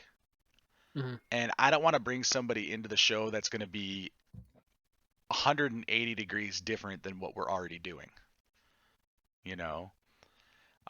Yeah. But mostly from what I've seen from the content creators I've seen, there is not really a Dokkan content creator that I wouldn't work with. I can't think of one off the top of my head that I'm just like, I don't like the way they do their stuff, blah blah blah blah blah, so I won't work with them. Like I mean, I'm don't see gonna be that. real. I'm not the hugest fan of the truth. I mean, Just throw that out there. that's fine, and I get that, but you can't knock the fact I've that the never dude met the has guy, his knowledge. so I mean, yeah. and also, let's be straight here. If the truth wanted to be on the podcast, are we really going to tell him no? No, I mean I'll let him. I just don't like the way that he does his content. I'll tell him that beforehand if you want. No, but- no. I mean, you handle how you deal with guests, how you deal Let's with guests, start a man. fight. Let's start Yeah. a fight. But yeah, I'm sure people don't like my content. Fuck them. I know people Either don't way. like your content. You get shit every time you make teams. They do. You know what? That's fine with me. It's I'm one of just those things. I love that's the fact why- that you make off the wall teams, dude. Thank you. I think when it comes to the truth, I don't think he's gonna come because obviously he does the podcast with Garesh and Talon and all that stuff either way. So Doesn't matter. I'll reach out to every single one of those guys too and be like, you guys want to be a guest? I know you got the Ultimate Legends and Dokkan tag team thing going on. Which, by the way, Dude. shout out to those guys. If you guys want to see another podcast, they've got the Ultimate Legends and Dokkan podcast every Saturday night, I believe. That's Garesh, The Truth, and all those really big YouTubers. Honestly, that was one of the many inspirations for making this thing a thing. Dude, what if one day we had a whole the JP podcast, and it was the global podcast and then the JP podcast at the same time? You're talking about collabing both entire podcasts Yeah. together? Oh yeah, oh, That would be God, that'd crazy. crazy. Our game would have to be stepped up big time. I mean, we're talking like their episode from last Saturday already has like 50,000 views on it. oh yeah. I think that's one of those things where I keep on saying it'll come with time. The fact that we get like even just the little bit of numbers that we do for being a new podcast and getting the guests that are like, yeah, I want to be there, and getting the people interacting in chat as much as we do, I think so far, it's fucking amazing. So Yeah, and I don't want anybody to walk away from this thinking that we're just thinking about growth. Because we're not. yeah, I mean, that too. we're talking about growth as it's an inevitability. Like it's going to happen. We need to be prepared for it. But we're not saying, all right, by the end of April, we're going to be at, 1,000 weekly views on YouTube. Because that's not realistic. We have no real control over that other than putting out the content that we put out and hopefully that you guys like it. Yeah. Yep. Anyways, Q&A time or what? I mean, does anybody have any other questions that they want to ask? I mean, because Yeah, I I'll was like, I'll totally open up a Q&A at this point. I'm fine with it. I mean, but I'm pretty sure that's kind I of what think- this whole thing's been. I think LBB had a question earlier. Oh, did I miss an LBB question? Oh It was God, like, you missed an man. LBB. Oh no, I did. Is that a Mountain Dew? But I answered that. No. It was before that. Let me think. Let me scroll. Oh yeah, how about a more potential celebration units and features you would like to see? More potential celebration units and features we'd like to see. I mean, we kind of talked about that Yeah. with when we were talking about the GT stuff. Garlic Jr. I mean, we kind of talk about that. Yeah, we kind of talk about that every stream. It's I always feel a I feel like I bring up normal I want question. my LR Krillin, I want my LR Garlic Jr., I want my representation for Dr. Wheelo. I think I've probably hit that every single time we've had a podcast. Yep. Well, now you got to find something different because you can't say LR Krillin because he's getting. Oh, I he's can getting say his that unit. till he comes to Global, boy.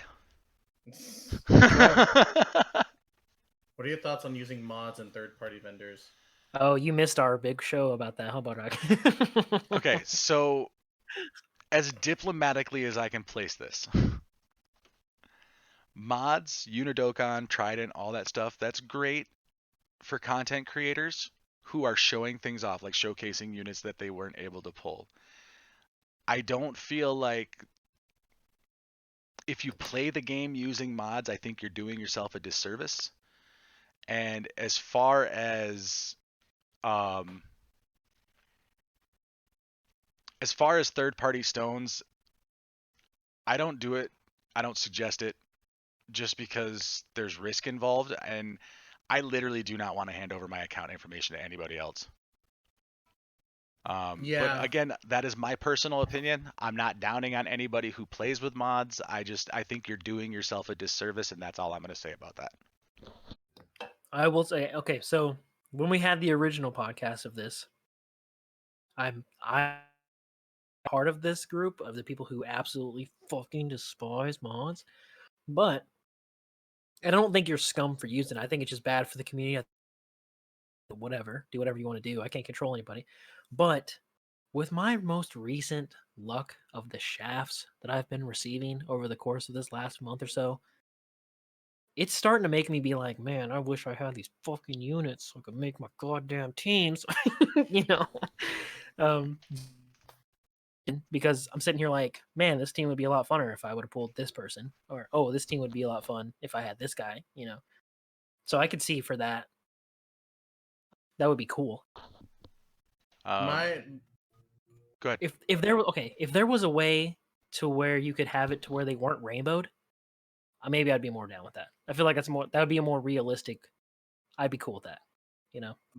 my whole thing is that when it comes to modding, if you're doing it to do the content or whatever, I don't care so long as you're doing whatever. When it comes to world tournament, you're an asshole. Oh yeah. Because hopefully one you get banned, so that way I can actually get higher on the thing for like busting my ass. And I'm sure Alec can say the same for his Oh yeah. top 100 or was it top 100 finish? This last one, Alec? Me? Yeah, for I the world wasn't top tournament. 100. No, this tournament I was 16, I think. Well, either way, but if you're modding during world tournament, like that's that's ridiculous in my opinion. When it comes to third parties, my opinion has changed when it comes to third party vendors. I used to be okay with it. I actually almost went through and did it. I'm glad that I didn't. Because looking back on it now, I'm just like, man, like I could have lost all my work. I could have done all that, and not only that, but like you're breaking the law. Yeah. Well, Like law, terms of service.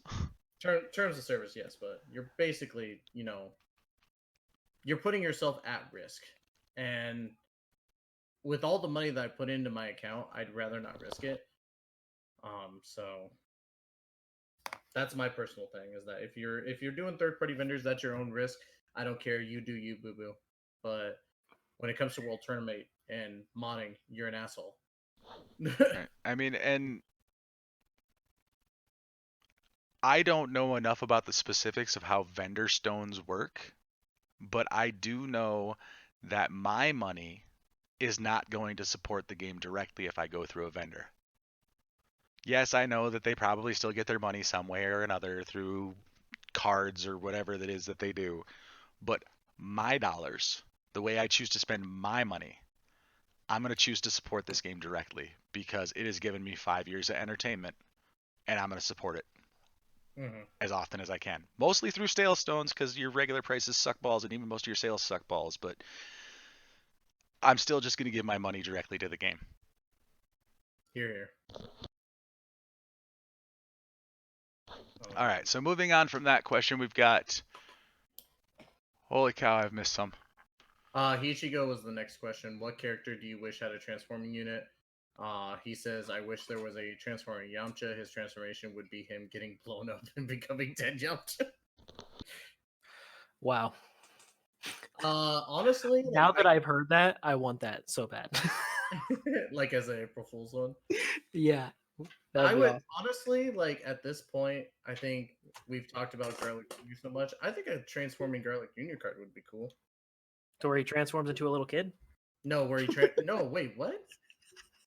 when he gets wished. Remember they used the Dragon Balls to wish for eternal life and they become children. Oh, you're mistaking Garlic Jr. and Oh, that's Pilaf. Pilaf. Oh, my Yeah. bad. My bad. No, Yeah, no, yeah, no. my bad. Garlic Jr. would Continue. transform into big beefy. I completely understand exactly big how you beefy made dude. that mistake though, because they are identical. They are identical. I totally forgot. Yeah. But yeah, I would like to see something like that, to be honest. My preferred transformation, which man would be so cool. As I think I've talked about it before, but you guys know my love for Majin Buu. Mhm. I think a really cool transformation would be Fat Buu, when he expels the evil from himself. You know, like his animation would be like he's angry. His smoke comes out of his little hole. Blue happens. Um, I think that'd be really cool, and he becomes Evil Boo, and his chats would change, like he'd get high evasion and shit like that, like he normally does. But I think that'd be really cool because we have a Boo that transforms to all his different Boo forms, but I just think it'd be interesting. We Which need a. I hate the fact that I'm going to say that. We need a transforming Broly card. Like in the same vein as the Goku, What? the Frieza, the Vegeta, where he starts off his base form and then he gets like if we're using old Broly, you have old Broly in skinny base form, like from the original movies or whatever, and then he like gets a little bit bigger with his kind of bluish colored hair, and then we get another transformation where he would just full on be crazy legendary Super Saiyan. Well, That'd be that's cool. not as many turns. I mean, I don't know exactly how it would work. I'm just spitballing off the top of my head, but like when you say a transforming units that have multiple forms that they could make into a transforming card, Broly comes to mind. I would say a Yeah, transforming Gohan card. but yeah. I mean, I guess to what Ultimate Gohan's his final or what? Well, yeah, Ultimate Gohan would be his final. He's never gone past, There's no Canon reason for wise, him to yeah. go past. He's stronger than a Super Saiyan that way. Yeah. So it wouldn't be like a transforming like Gohan goes to base form Super Saiyan 2 Ultimate. I would just say a transformation of just pure blank regular Gohan into Ultimate Gohan. Oh, okay. Okay, I like that. And then that way like he gets the buff and you get the little scene where like he's like just kind of looks badass. As badass as he can look compared to, green jumpsuit. But So would it be Gohan with his Supreme Kai outfit on? possibly. Like training to get his awakening for that? And then Possibly. he gets it? Possibly. I would say so. That'd be cool. And then let's see. I'm gonna scroll up questions really quick. I would really like a transforming Pycon unit where he starts out with all his armor and shit on, and then he takes his armor off and gets super badass. All right, I'm gonna interject a question here for chat and for you guys. Yeah. Is PyCon canon? I think he So- should be, to be honest. So I have been I don't know if you've been in the Discord, but I've been saying this for days now. So officially, PyCon is not canon, but because fillers don't count, right? Filler episodes don't count. Manga apparently, but like he fights Kid Buu, like he shoots Kid Buu with puts a little hole in Kid Boo's chest. Yeah. Like that happened. Like, and I'm like, how do the fact that it's not canon is just it's fucking blasphemy, dude. So I don't believe PyCon is canon because the canon for Dragon Ball Z. Keep this in mind. I'm specifically talking about Dragon Ball Z. The canon for Dragon Ball Z, the official canon, is the manga. Yeah, fuck the manga. Garlic Jr.'s Blackwater Mist arc, the Otherworld tournament, a third of what happens through the entire Dragon Ball Z series is filler, Mhm. and therefore is not canonical. Filler episodes. If you're me, and didn't read the manga, The then the manga. anime is the only way that I've seen. That's the only thing that I'm aware of. My normal Dragon Ball Z life is from the anime. So anything that happens in the anime is what happened to me. That's my life. So PyCon's canon to me, and you can fuck off. I mean, that's fine. I mean, like, this has not just been like your Discord. I did notice it in your Discord the other day, though. Um, but like, I was in some live streams last night where this was a very heated discussion about whether or not PyCon is canon. It's like, guys, Wait, who was technically arguing with that? no. I don't want to go into all the places that I was where this was being argued, but because some Oh. of them aren't Dokkan streams and some of them are probably places I don't want to admit that I hang out. Oh. Like, honestly,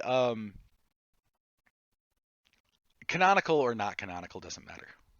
Do you like the character? And as far as Dokkan's concerned, it really doesn't matter because Yeah. Super Saiyan 3 Vegeta, not canonical. You know? Oh yeah, that's for sure. But yeah, that didn't happen in the show either. Yeah. So, So I that one mean, I'm fine with. That's cool. I don't even know what a Pokimane is. Pokemon's a really huge streamer, actually. Oh. She's actually a really Do cool they play person Dokkan? as well. No. She's a just chatting streamer. She's like I'm talking like ninja level famous. Like Oh. don't no. I'm all She like, is do far they play bigger than Dokkan? anybody Can I in get them on Dokkan. the podcast? Yeah, she is far bigger than any Dokkan will ever be. Ever. All right, fair enough. If she played Dokkan, then I might have to change my opinions. I'll be right back. Somebody's at my door. Nope. We'll go ahead and Alex, come around. we'll go ahead and go into other questions. Mister said, "What do you think about Bardock team?" Personally, for me, I think the Bardock team is a fantastic addition.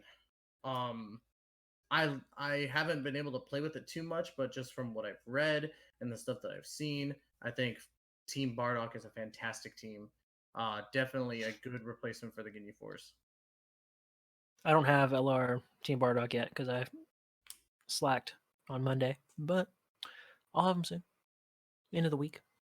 Yeah, I just finished during the podcast. I just finished Torah, so I got my first Team Bardock. I don't have the Kais to get them up to SA20, so it's going to be a little bit longer for me to actually finish them. But yeah, they are a fantastic team. They mesh super well. And then obviously you can put them in low class warriors, and it's just so. Too And bad he's I already a don't have 120 lead. Bardock. Well, yeah, he's already a 120 lead, but if you put him under the lead with the AGL Bardock, take out the STR Bardock, and then work with that, very nice. I'm guessing Alex still at the door. No, I'm listening to what you guys are saying. Oh, there you are. I did get my Team Bardock all set up last night, and I did do my 50 runs, and I do have the second one. He's Super Attack 10. You've already done 50 runs? Yes, dude. Come on. How? Who do you think I am? I know life this game. That's crazy, dude. But they're good. I think I might have hyped them up in my head more than what they should have been, because I'm not super impressed with the team like I thought I would be. There's a couple of really solid units on there. There really are, as far as free-to-play units go. And the LR itself is phenomenal, but I don't feel like they're significantly better than the Ginyu Force. You know, like, I feel like they should be, especially with 120% lead, you know, and all that. I just feel like they should be better than the Ginyu Force, and I don't really feel like they are. I feel like, if they are, it's minimal at best. Statistically, they are. I feel like, right? Yeah. Like their passives and stuff are altogether just better than them. I think the one thing that kind of sucks for. Oh, let's put this into perspective. I don't think there's a 77% lead for low class warriors, is there? No, No. the free to play lead is Raditz, and he's a HP and defense 40% lead. And And attack attack plus 80. 80%. So Yeah. that's where the prime battle difference is that you would have to have a pure Saiyans lead instead of, obviously the um Yeah, but you could use Team Bardock Vegeta. lead. But yeah, you could use that. But let's say somehow you don't and you're just going off of like Team Bardock. Team Bardock doesn't have that free to play lead just off the bat. Which kind of sucks because the Ginyu Well, Force kind of I mean, does they in the all sense lead with for themselves. They're all 50% leads. yeah, but if you go by Planet Namek Saga, the Gohan leads the Ginyu Force by a 77%. And also is the Well, nuker, and Dragon Ball also Seekers. changes Well, I mean, I and guess because well, I and mean, Dragon Ball Seekers too. But so far, really, the only thing that we could do technically with the Team Bardock is to use a Pure Saiyans free to play lead, while Ginyu Force technically does have a little bit more variety, I guess. I don't know, I would still say that the Bardock team is better with the Pure Saiyan lead, just because of their links and how they mesh. yeah. I mean, don't get me wrong. In my 50 runs, I did the easiest, fastest way. I mean, it cost me stamina still, but running that stupid 4-cost Goku event, I ran Which that one? 50 times. Like, I like on the, what is it, the one where you can farm the tech rare Goku. If you do that on the Oh, first stage, you're like guaranteed to get Gregory medals, which I needed Gregory medals. So I'm like, screw it. I ran that 50 times, cost me 200 stamina. It took me about an hour, hour and a half. So I haven't exactly taken them through their paces in harder content, but just kind of like watching the numbers they put out. And I again, not without doing any sort of huge like testing with it. I just, I really think I might have hyped them up in my head more than what they should have been. Like I mean, I'm not the unimpressed by them by any stretch of the imagination, but I'm not as impressed as I thought I would be by them. I think the hype primarily is just the fact that they exist. You know, Oh yeah, I don't like disagree. I mean, it give me full free to play teams. I agree with you, dude. yeah. I mean, they could have been trash on water, and I still would have been happy that they exist. The next question comes from Kenny. What do you think should be the dual Dokkan Fest banners for the next download celebration in September? Talking about the next download Well, celebration. what was 300 Yeah. mil? 300 mil was the LR Super Saiyan Gohan and the LR. Oh, that was Cell. Oh, Yeah, Jesus go Christ. on and so. Um, That's a big. I don't But want it it could to be be another anything. LR, but it probably will be. Yeah, it probably will be. I'm gonna go on a limb and say that it might not be a dual Dokkan Fest, and here's why I say that. What was the year before? The year before was Transforming the Goku and Frieza. Yeah. Oh, So really? Okay, so they might not do an LR. so the reason why I'm saying that is because we had the Goku and the Frieza, right? Then the next one was Cell and Gohan. The next one on a technicality is the Buu Saga. Oh, If they were to do the Buu Saga, that would be if they do a oh dual man. Dokkan Fest, it would be Kid Buu, obviously, but it would be another Super Saiyan Goku. They could capitalize and be like, "That's our main character. Let's do it." But I'm gonna go out on a limb and say it's not gonna be a dual Dokkan Fest, but we're gonna see a Kid Buu of some sort, whether it be LR or just a TUR Dokkan Fest, is beyond me. But I truly, truly think that we might see. Well, not might. I'm gonna guarantee we're gonna see a new Kid Buu. I hope it's an LR, only because of the fact that Kid Buu deserves one. If you're gonna give Cell two different LRs and you're gonna give Yeah. Frieza so many LRs, at least give Kid Buu what he deserves. So I think Yeah. I agree with Hichigo here. That they probably will do that, but they probably put Ultimate Gohan in there. It would probably be a dual Kid Buu Ultimate Gohan. I know it's not great and it's not exactly how it worked out in the show, but where else are they going to stick in an Ultimate Gohan? Because we need an that's true. updated one. Wait, let's think about that a second. It could be Kid Buu still, but it could be like a Super Buu transforming to Kid Buu because that's what they did with Cell and Gohan. They transformed into what they actually became at the end. So I mean, maybe it could do that. I, That'd I be that's a stretch of a fucking transformation. That is kind of a stretch. Yeah. like, I and they'll don't know. probably do some bass backwards mechanic where it's like, oh, he has to be really angry to turn into Kid Buu or something. So He he'll has have a to be rage bar, angry. and then when his rage bar fills, then he'll transform. But your rage bar Yeah. can't fill unless you take a super attack. Oh god. I mean, this is the type of evil stuff that I think of in the back of my head about how horrible they could make this game. Mister with another question. Would you rainbow free to play LR Bardock? Yes. Duh. Yeah, that's a given. Any LR in my personal Why opinion not? deserves to be rainbow. So I'm gonna teach you guys a little phrase that I've taught everybody that I play Dokkan with in real life. LRs get rainbow stars. Facts. My Hercule, I mean, my androids, my Great Saiyaman 1 and 2, all my Prime battles, all rainbowed. Yep. Do I I use mean, most I of them? don't Nope. no. But I mean, dude, remember that Fear and Faith team you showed me? Yeah, that was fun. Man, that team was fucking kill. Oh, I love that team. But yeah, no, I don't understand. I mean, you can't rainbow Team Bardock yet, but obviously, I don't understand why you wouldn't. That's dumb. That's a dumb question. No offense. It's just I don't I understand mean, it. if you're looking at prioritizing orbs, there's probably better int units to put orbs into, but not as far as free to play is concerned. I mean, if your choices are the only two choices are Intellect Janemba and him, you put Janemba, dude. Like, Yeah, yeah, duh. you I mean, totally come hook on. Janemba up at that point, but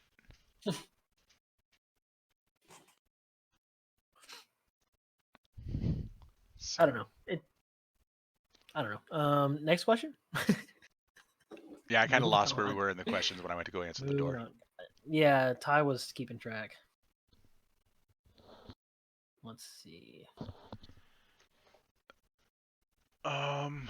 Let's see here.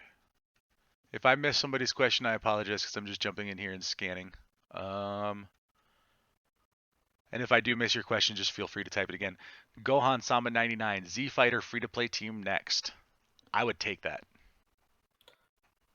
Yeah, that'd be dope. You can With give me a with free to play team full of tofu cards. so Wouldn't we care. don't know the stats for Krillin, right?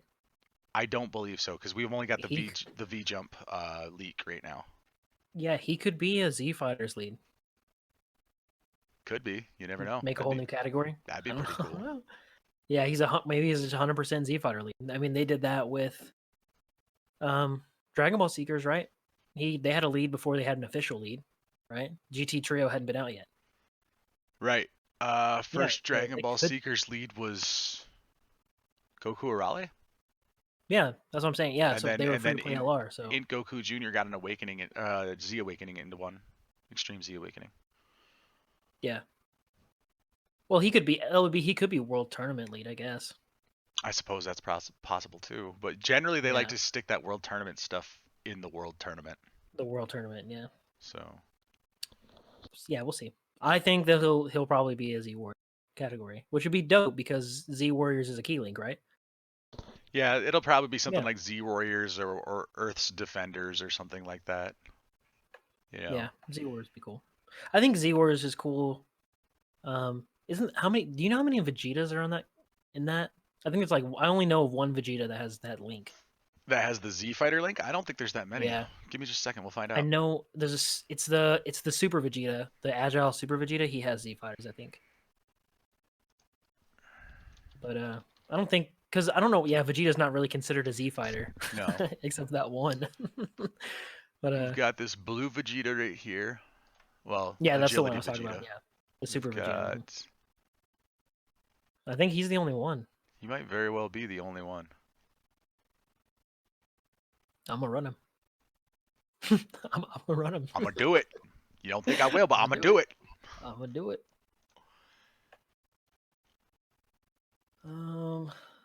Yeah. I hope the Z Fighter category comes out because that will be fire. At least he Does he supports lose it?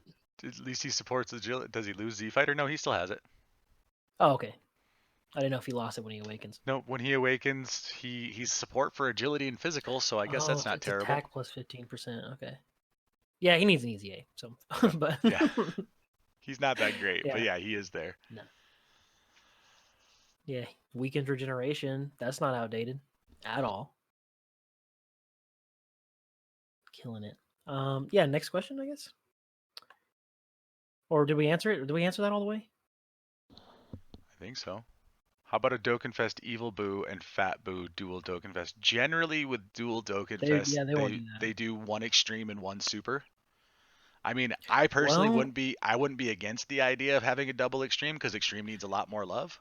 yeah, I was just about to say what Bardock just said. Yeah, Technically, when he leaves Evil Boo, he's good now. So that is true. he would be a super unit. That is But actually, that might not still be. The strength Boo is from that scene, and he's good. He's Boo good, but he's still an extreme unit. So right. Yeah, extreme and super don't necessarily mean good and bad. yeah, Like if you go back and you look at it, like I don't know but what well, criteria generally they though, even freaking use. For the most part, it does yeah. mean good and bad, but it doesn't always mean good and bad. It's really dumb how they do that. I wanna LBB has the super give a super Vegeta with a Final Flash active skill. I want um a Majin Vegeta active skill. Where he kills himself. That would be lit. That would be so cool. All right. So guys, I think we're gonna go ahead and start to Um, wrap things up here, we unless had we another got something question. else. We do? How do Where? you guys feel about a transforming Kaioken transformations? Oh, that is just Kaioken transformations. He just levels up his. I think I think not as a transforming unit, but like let's say you have a Kaioken Goku, but his active skill is Kaioken times 20, and like he transforms into Kaioken times 20. He permanently stacks his attack just like a normal Kaioken unit, but while he's Kaioken times 20, you take 5% damage because it does such a strain on your body. I could see something like that. I don't know. Like every time he shows up on the board, he either does 5% of your health, or every time he supers, he does 5% of your health. I could see that being something that they would do.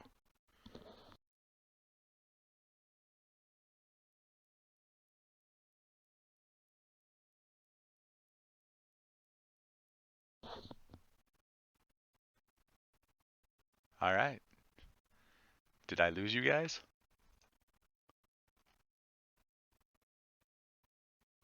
All right. Looks like we're having internet issues once again. So this does seem like a pretty good place to wrap this up, guys. Let's see here.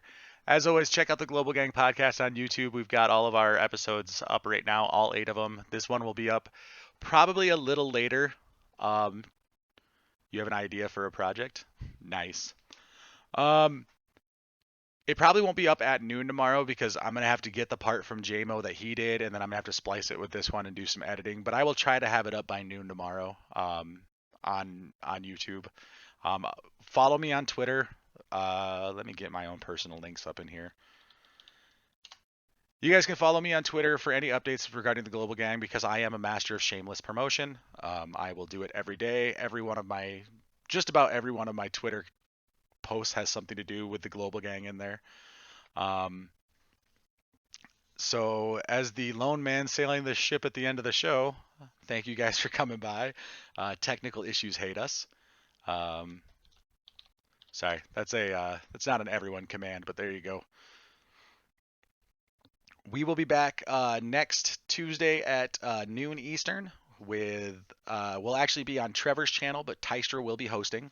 Again, if you follow me on Twitter, all of that information will be updated in the next hour or so. My pinned comment is always about the next Global Gang podcast. Um, let's see here. Is there anything else that I needed to cover other than we love you guys? You're awesome, and we'll see you next week. Peace out.